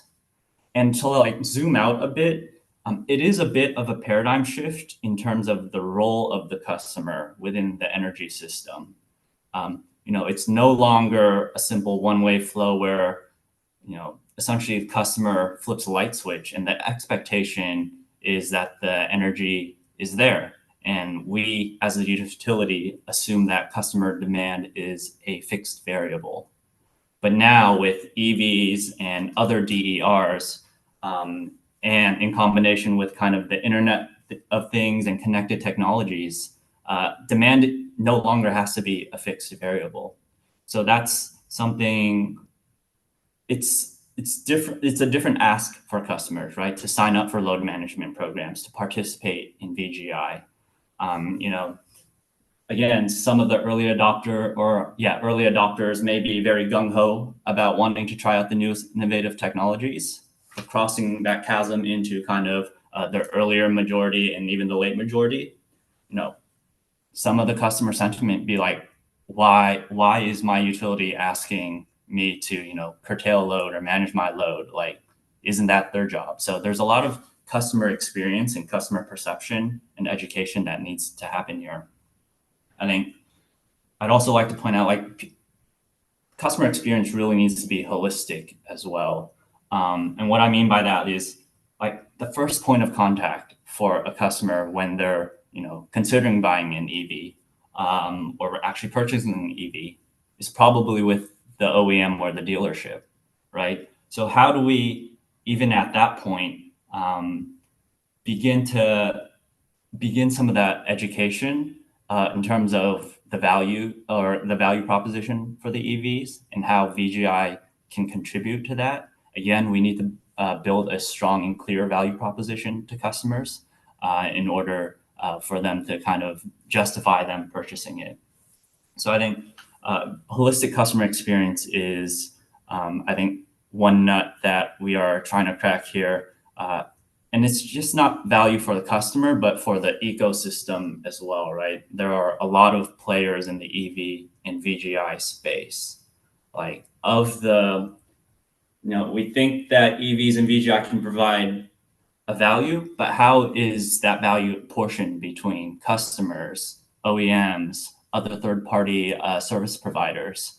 I think that is a big question in terms of a big research question in terms of what is the optimal mix to incentivize the most action there. And then the last challenge I'd like to highlight is multifamily housing charging and the lack of accessibility to that. Approximately half of California's population are in multifamily housing. So this is a huge swath of people who don't have access to home charging. I think what we've seen is the multifamily housing nut has been particularly hard to crack. Thinking about the service connection, it's very likely that that service connection is undersized relative to kind of the number of EV chargers a property would want to add. So that necessitates a service upgrade, which is costly. Installation costs we are seeing higher installation costs for multifamily housing as well. And actually a lot of that is driven by the cost of installation, trenching specifically, long trenches. And then so those are kind of like the cost considerations, and add to that the variable of the property owner. The property owner is the decision maker here. And it ultimately needs to make commercial sense for the property owner to want to install EV chargers. So, the culmination of all of those challenges have led to, I think, not as robust of deployment of charging at multifamily housing. And again, going back to, we don't have all the answers. This is a problem we're actively kind of evaluating and looking at options. How do we reduce the unit costs for multifamily housing? How do we avoid service connection upgrades? Or maybe the answer is actually more curbside charging and kind of more public charging that's off premise. One of the modeling scenarios actually that our Energy Commission has done is, what if we envision a world where there's actually more DC fast chargers and almost similar to how gas stations are today, you pull in, do your business, and you're out. If we had more accessible DC fast chargers, more in terms of quantity and accessibility, would those suffice? Could that be the new gas station? So a lot of open questions in terms of how we address multifamily housing charger accessibility. So something that we're absolutely looking to the market for kind of more ideas and more innovative solutions. So, these are kind of the three primary barriers that are top of mind for PG&E right now. And, we breezed through these relatively quickly. I think each of these might merit its own kind of just entire session. But there's no shortage of problems to solve here in the EV space, which part of why it makes it such an exciting time to work in this space. I think my last slide here, I did want to share a real world example, call it a case study, in terms of how we've been using load management to kind of address the capacity issue we talked about earlier. So let me kind of frame what's going on here. An EVSC kind of developer has approached PG&E about wanting to install a DC fast charging depot. This circuit does happen to be constrained in capacity. So this developer, they're asking for 3.8 megawatts. So under our current industry standard engineering and operational utility practices, this customer's request of 3.8 megawatts would be derated by like about 80% of their request capacity. So, they asked for 3.8, we'd only give them about 0.8, 800 kilowatts. So this is obviously suboptimal in terms of, being able to meet customers' expectations. But this is also, again, this is traditional grid planning, very kind of blunt. And again, we're designing to the peak demand, right? Which is why we'd had to derate them so much.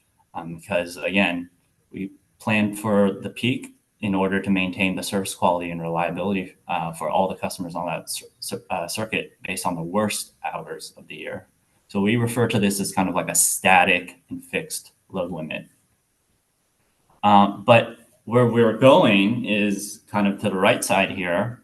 And actually one last note, they want 3.8, we can give them 0.8, and it'll take us like 3-5 years to upgrade the service to be able to ultimately give them their full capacity. So that's a very long lead time and oftentimes, a deal breaker for customers there.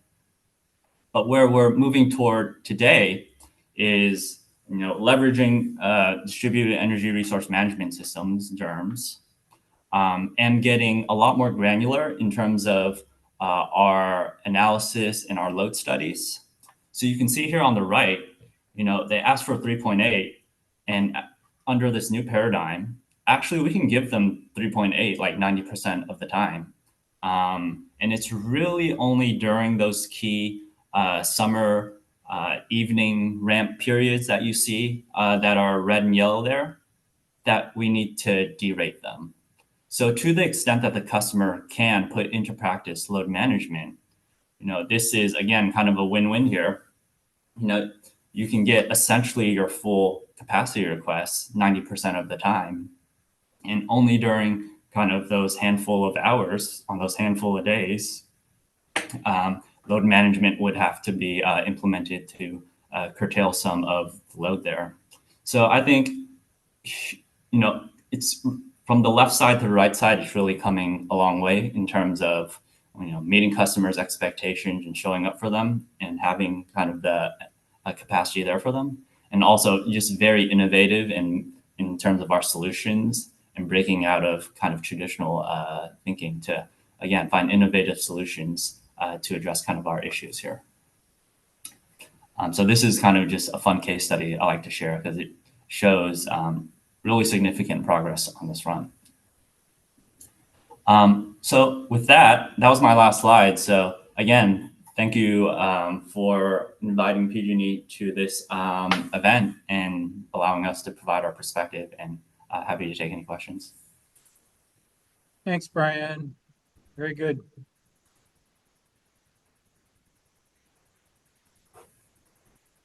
Okay, that's some questions for you. It was funny because when I was looking at the map and you were showing, I think it was the California map versus the rest of the country, or at least when you started looking at the percentage of EVs in California compared to the rest of the country, I said, you know, California is like the China of the U.S. You know, because their penetration rate is about 24-30%, and then you go, that's just what kind of interesting that and that means the policies that you're implementing, and in the past, China would actually imitate California. They would try in terms of their emissions goals and some of the strategies that they were used for emissions. They would say, well, then California's been doing that for a number of years now.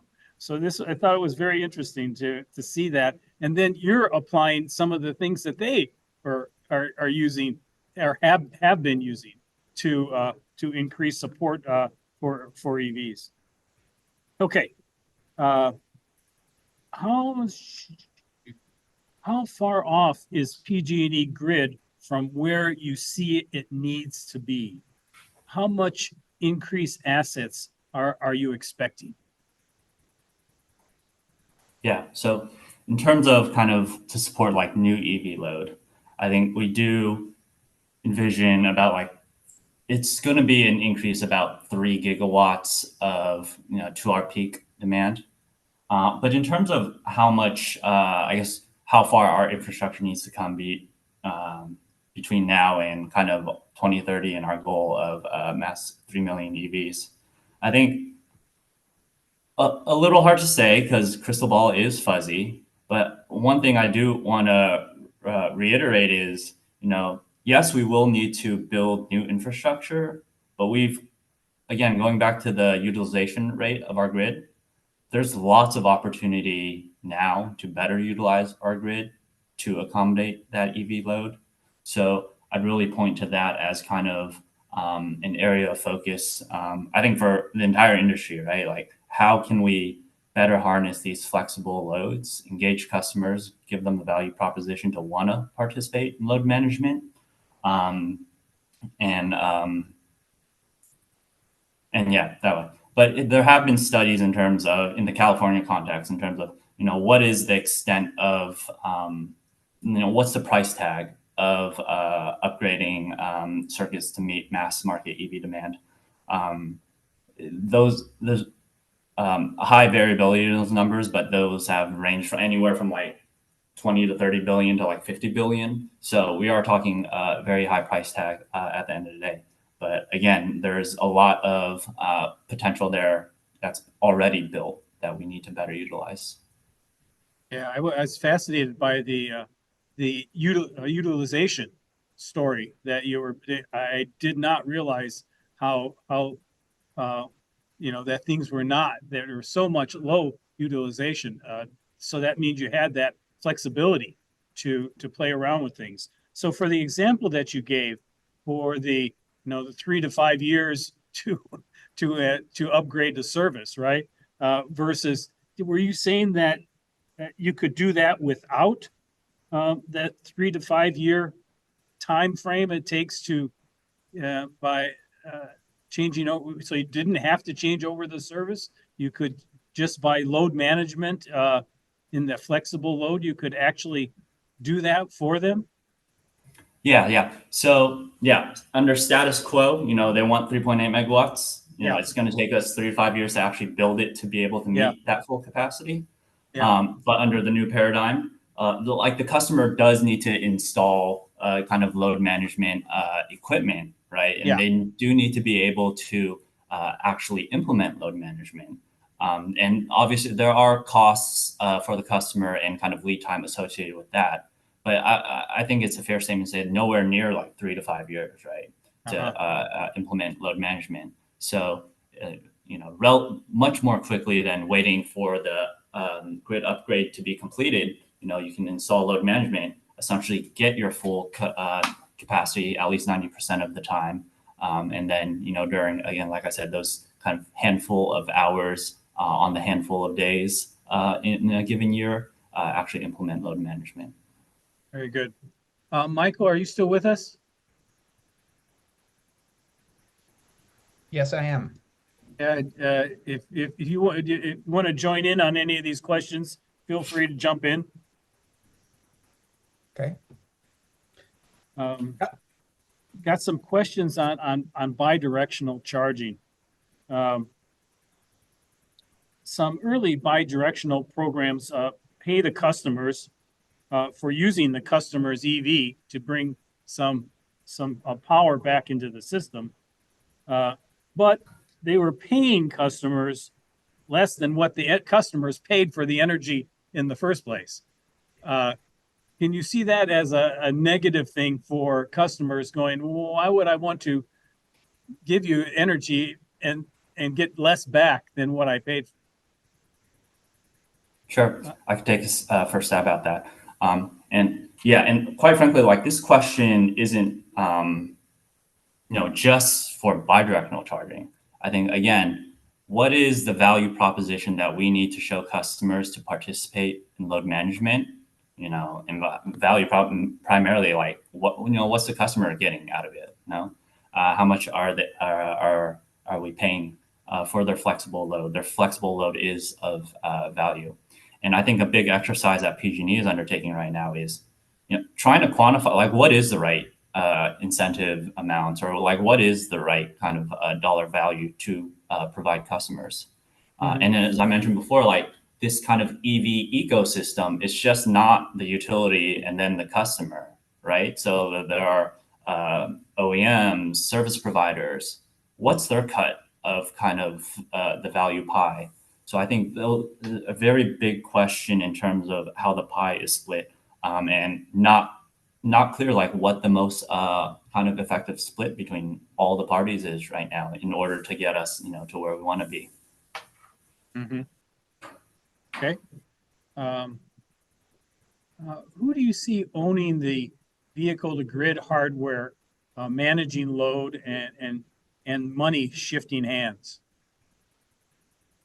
Yeah, I think going back to kind of the VGI ecosystem, lots of players there, and it's all still quite nascent.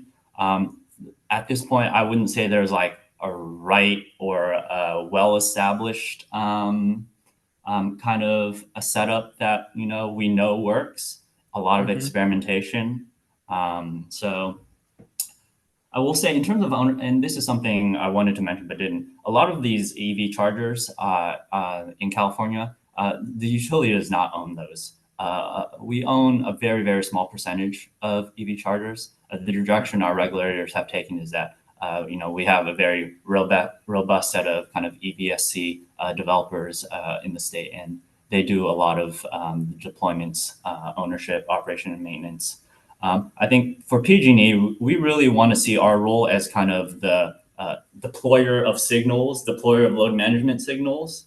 You know, we know what our grid condition is, and when that need comes, like we send out the signals to kind of you know, aggregators or customers, and then, you know, those aggregators or customers ultimately, hopefully those are kind of integrated so it can be a little bit more automatic.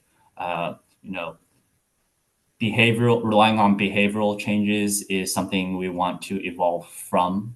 You think about like demand response, for example, traditionally has been quite behavioral. You pick up a phone, call some large C&I plant, and they, you know, shut off all their load. But we really, especially if we want to scale to millions and millions of residents, like it needs to be a much more seamless customer experience there. Yeah. This is a question for Brian and for Michael. In your opinion, what are some of the most promising solutions being proposed to, quote, clear the pipeline, unquote, for interconnection requests and accelerate EVSE deployment?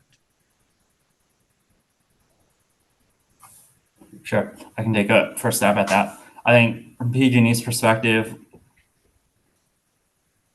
yeah, just having adequate funding to build out the grid to support this new oncoming load is very much so important. And then what makes that especially challenging is the backdrop of affordability, right? So which is why we think VGI is so important, right? We can't just continue to build to kind of, peak demand with all of these EVs and gold plate the system. I think that, well, like that cost would be just astronomical and probably a non-starter. So like the role of VGI can't emphasize how critical that is in terms of, again, we have a lot of underutilized assets. So shifting EV load to, better utilize that. Michael, did you have any comment on that? So I think one of the ways to address the problem is how Brian communicated this earlier, and that is finding sort of good spots there that meets the transportation requirements, as well as finds opportunities there in the distribution system or bulk power system that has enough headspace for additional load. And so how do we communicate this so that potential developers there of charging stations can actually access this? And one way to do it is hosting capabilities. There are 14 states in the nation that are required by their utility commissions to provide public information, usually in form of GIS systems that shows the circuits to varying degrees. California is very much advanced. You can find your own house. You see, how much hosting capabilities for photovoltaics, as well as, I think they're trying to accommodate electric vehicles as well. This particular circuit has. But if we can make this much more sort of a common data repository nationwide and update it basically real time or once a week, right? Where AMI data and all of the new grid modernization technologies are being brought to bear to provide a quasi real-time hosting capabilities. Developers would be much better in a position to saying is, look, here is sort of a site, here's a retail center there, and it has enough headspace there, there's enough grid capacity to locate something. So this could speed up process, automation for doing this data retrieval, for exposing it, I think is something that provides a lot of more opportunities to expose real grid data more quickly, but it needs to be, probably demanded by states and by the PUCs. So currently 14 states out of 50 are required to do so. Okay. Yeah, I could add on, Michael. I'm really glad you brought that up in terms of hosting capacity maps, and I think PG&E definitely has ongoing efforts to, like, we recognize we can do a better job of communicating out to the market, like where on our system there is available capacity, and direct developers toward those areas. Like currently, like the developer has under status quo, they have to submit an application. We have to do our study, and then we have to tell them no capacity. But if we can kind of cut that step out and be a bit more proactive in terms of sharing out, and calling out TE ready zones on the system, I think that's exactly what you're talking about there, Michael. And I think we are participant in the Electric Power Research Institute, EPRI. I'm sure a lot of you are familiar with that, how the EVs to Scale initiative. And to your point, Michael, about wanting this more nationally and not just piecemeal state by state, I do believe EPRI is kind of taking on that challenge of trying to come up with something more nationally. Very good, thank you. Here's another bi-directional question. Most meters are only single direction from the grid. Is bi-directional intended just for power users or for the grid too? Does it support the grid or does it just support power users?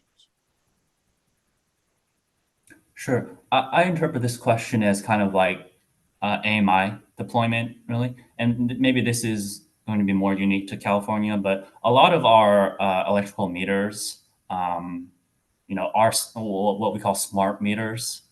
So they're not kind of the analog ones with the rotating discs there. It is all digital, and they all come, I guess, kind of off the shelf, capable of essentially spinning backwards. So I do know in kind of just across different jurisdictions, they may not be as their meters may be still kind of legacy meters that don't have that capability. So in that case, California has, many years ago made that kind of investment decision to upgrade upgrade to smart meters to allow for that kind of functionality. Okay, very good. Michael, is that common throughout the U.S. or is that uncommon? Yeah, so physically speaking there's nothing really that would prevent electricity to leave your house and therefore turn the meter backwards. The question becomes if everybody does it, are there safety concerns there on protection schemes upstream? And the answer is yes. And then the other one is if you want to have some benefits, if you want to have a monetary benefit as a homeowner for feeding electricity back in, right now it's on an equal basis. So you're not compensating in any special way other than you're reducing your kilowatt hours at the end of the month. Yeah. Which is in and itself not the end of it's not bad. No. No. Okay. Battery swapping. Brian, do you see any potential for battery swapping? It's funny you asked that because this did come kind of across my inbox recently. I'll say the state, actually, to your point, Bruce, I think there's actually quite a bit of battery swapping in China. And I think our Energy Commission is kind of intrigued by what's going on there. So there is no or very limited battery swapping happening in California today. Yeah. Right? Personal opinion, I think that's a very steep hill to climb. But again, like we should evaluate that option, right? Nothing off the table at this point. So I do know our Energy Commission does have some interest in wanting to learn more about battery swapping. Like how real is it? Is it something that can be kind of that knowledge share transferred over here and copied from China? So I think a lot of unknowns with regards to battery swapping. When we first heard about it, it was like, so all the interfaces have to be the same. You have to, every vehicle has to have the same interfaces to swap batteries in and out. How do you decide, and the manufacturers want to be able to say, our battery is cooler than someone else's battery, and it almost commoditizes the battery. And I don't think any manufacturer or battery supplier wants to be in that position at this stage of the game. It's just kind of like engines. There's no two engines are alike, and you'd say, okay, but we're going to do this.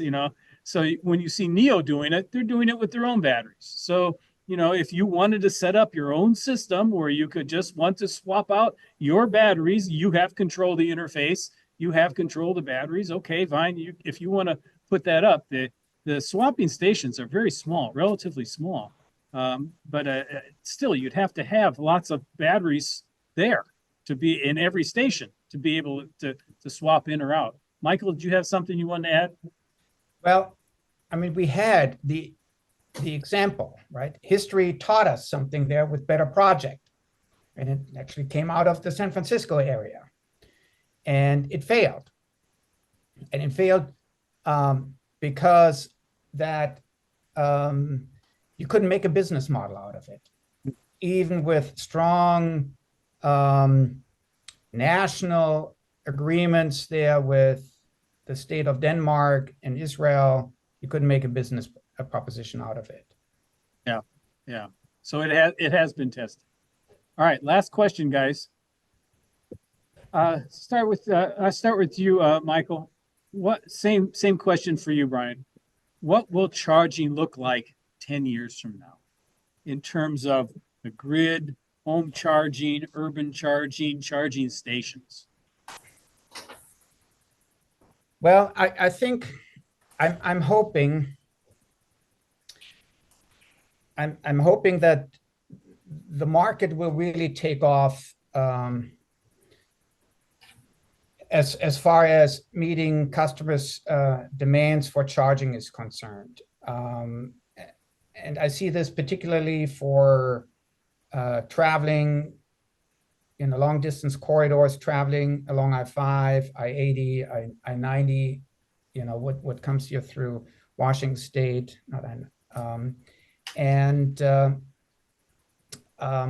I see this that you can make, I think is that in 2030, people will drive cross country with their vehicles on vacation.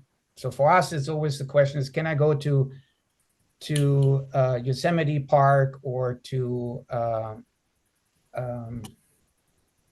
Montana, from Washington State? And I think that will be feasible with any vehicle, that the infrastructure will be made available. It's more challenging in urban areas for multifamily homes, and I think the community will be challenged there with equity questions. But that's nothing new. Equity question plays a challenging role in many, many other areas. And I think we need to sort of tackle this. On the technology side, I was looking for my smartphone there, which I cannot find I think we will achieve something very similar to a smartphone. Do I really care whether Apple is charging my phone only to 80% or to 90% or to 100%? It does all kinds of updates, which I'm totally not aware of. For me, I charge my phone fairly regularly, and there's so much happening in the background, and I'm trusting the manufacturer there that they are not damaging my system, and there's so many things that I can set up with my preferences, and then I basically let the automation take place. I see very similar model there in automotive application, that smart charge management will become a norm, where basically plug in and then walk away. You plug in and walk away. And the system, and I will tell the system is, look, at 2:00 in the afternoon, I need to have 300 miles in it. And the system comes back and says, yes, sir. Yeah. Or if you want to not charge during higher rate times, you would have it programmed to say, don't charge between 3 and 7 p.m. Right? Or it gives me alternatives to say is, you want to have it at 2:00, it's going to cost you $10. If you can relax it to 3:00, it's going to cost you 50%. Yeah. Brian, what are you seeing for the future? Yeah, like piggybacking off that, and I keep coming back to the customer experience, because they need to, they're the ones that are going to be adopting, right? So it needs to pencil out in terms of value proposition for them. I really want to see kind of a much more seamless kind of participation experience with load management. Kind of, if you maybe think about like a one-stop shop, right? Wouldn't it be great if you could walk out of the EV dealership and as part of your time there, you've been educated on kind of time of use rates or EV specific rates. And maybe For you've for their area. Yeah. yeah, and Yeah. you walk out of the dealership with kind of your new better rate. You understand kind of time varying differences with rates, and you even walk out with being enrolled in kind of some sort of VGI program where you've given consent for your electric vehicle to kind of be a grid asset, and then as part of that, like, and once they get home, plug it in, like to your guys' points, like you plug it in and walk away, right? It's invisible, all the load management happening in the background. And, as long as the customer provides kind of their preferences and needs, like I really need the vehicle by XYZ, and then kind of let technology kind of work everything out in the background. So I think that's a big one in terms of just customer experience. And then another thing is, again, I think in California, we are a bit behind in terms of our charger deployment. So I think by 2030, just seeing a lot more chargers everywhere. Yeah. Yeah. And I think that covers it. What do you see, Brian, for the grid 10 years from now? What will the grid look like 10 years from now? Pretty much the same. I think what's going to be different, you can't exactly see. You can't see electrons moving. But for absolutely kind of, again, going back to this paradigm shift, right? Like customer demand is no longer a fixed variable for the utility. Like, so that just opens up a lot of doors in terms of like how we can shift load, what kind of incentive mechanisms can shift customer usage. So I think just maybe the keyword is just a lot more dynamic of a grid. Yeah, that's interesting. Yeah. Michael, how do you see what do you think the grid's going to look like 10 years from now? Piggybacking on what Brian said, is dynamics will be increased. I think we will have much more interactivity based on pricing happening, price-based services with automation in buildings, for building automation, for home automation, for electric charging automation, to be much more interactive. California is really moving forward fairly aggressively with technologies there such that pricing can be machine readable. Everybody can understand a price signal and then build algorithms around it, how your Nest thermostat will respond to it, how your EVSE will respond to it, or how your app will respond to it. So I think in 10 years, we will see this happening. At the same time, I think we will see much more flexibility with energy storage systems, a stationary energy storage system. We will have lots less central power plants and much more probably distributed, decentralized generation, because it is faster, although more costly, to build distributed energy resources than to deploy large gigawatt-sized renewable stations way out there, where transmission line built out will take 10 to 15 years. Yeah, very good. Very good. And Bruce, All right. if I can throw in one other bonus one, like the grid of the future is going to be decarbonized too. Like, let's also not lose sight of that. Like that will be the case. Very good. Ryan, thank you very much. I appreciate you. And Michael, thank you very much for taking the time today to tell us the story of what you're seeing in for utilities and charging in general.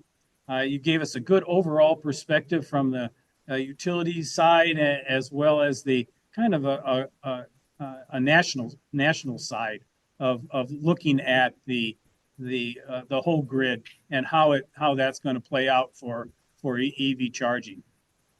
Thanks again very much. Thank you. So that's it for today. We're going to sign off today. Sign off now. Wanted to thank our speakers, thank our affiliates for providing the funding for us to have our conferences. Couldn't do it without them. We like to thank everybody who showed up today. People online, people here. Thank you very much. We're looking forward to our next conference, September 11th, looking at AI in the automotive industry. You saw how Omar was working with AI to do measurements for reliability of chargers. And we're looking forward to see what other things are going on in the auto industry related to AI. Also, follow us on LinkedIn. We'll be posting some of the slides from our conference today with a little analysis of what was going on with those slides. So feel free to connect with us and follow us. So until next time, take care. Bye-bye.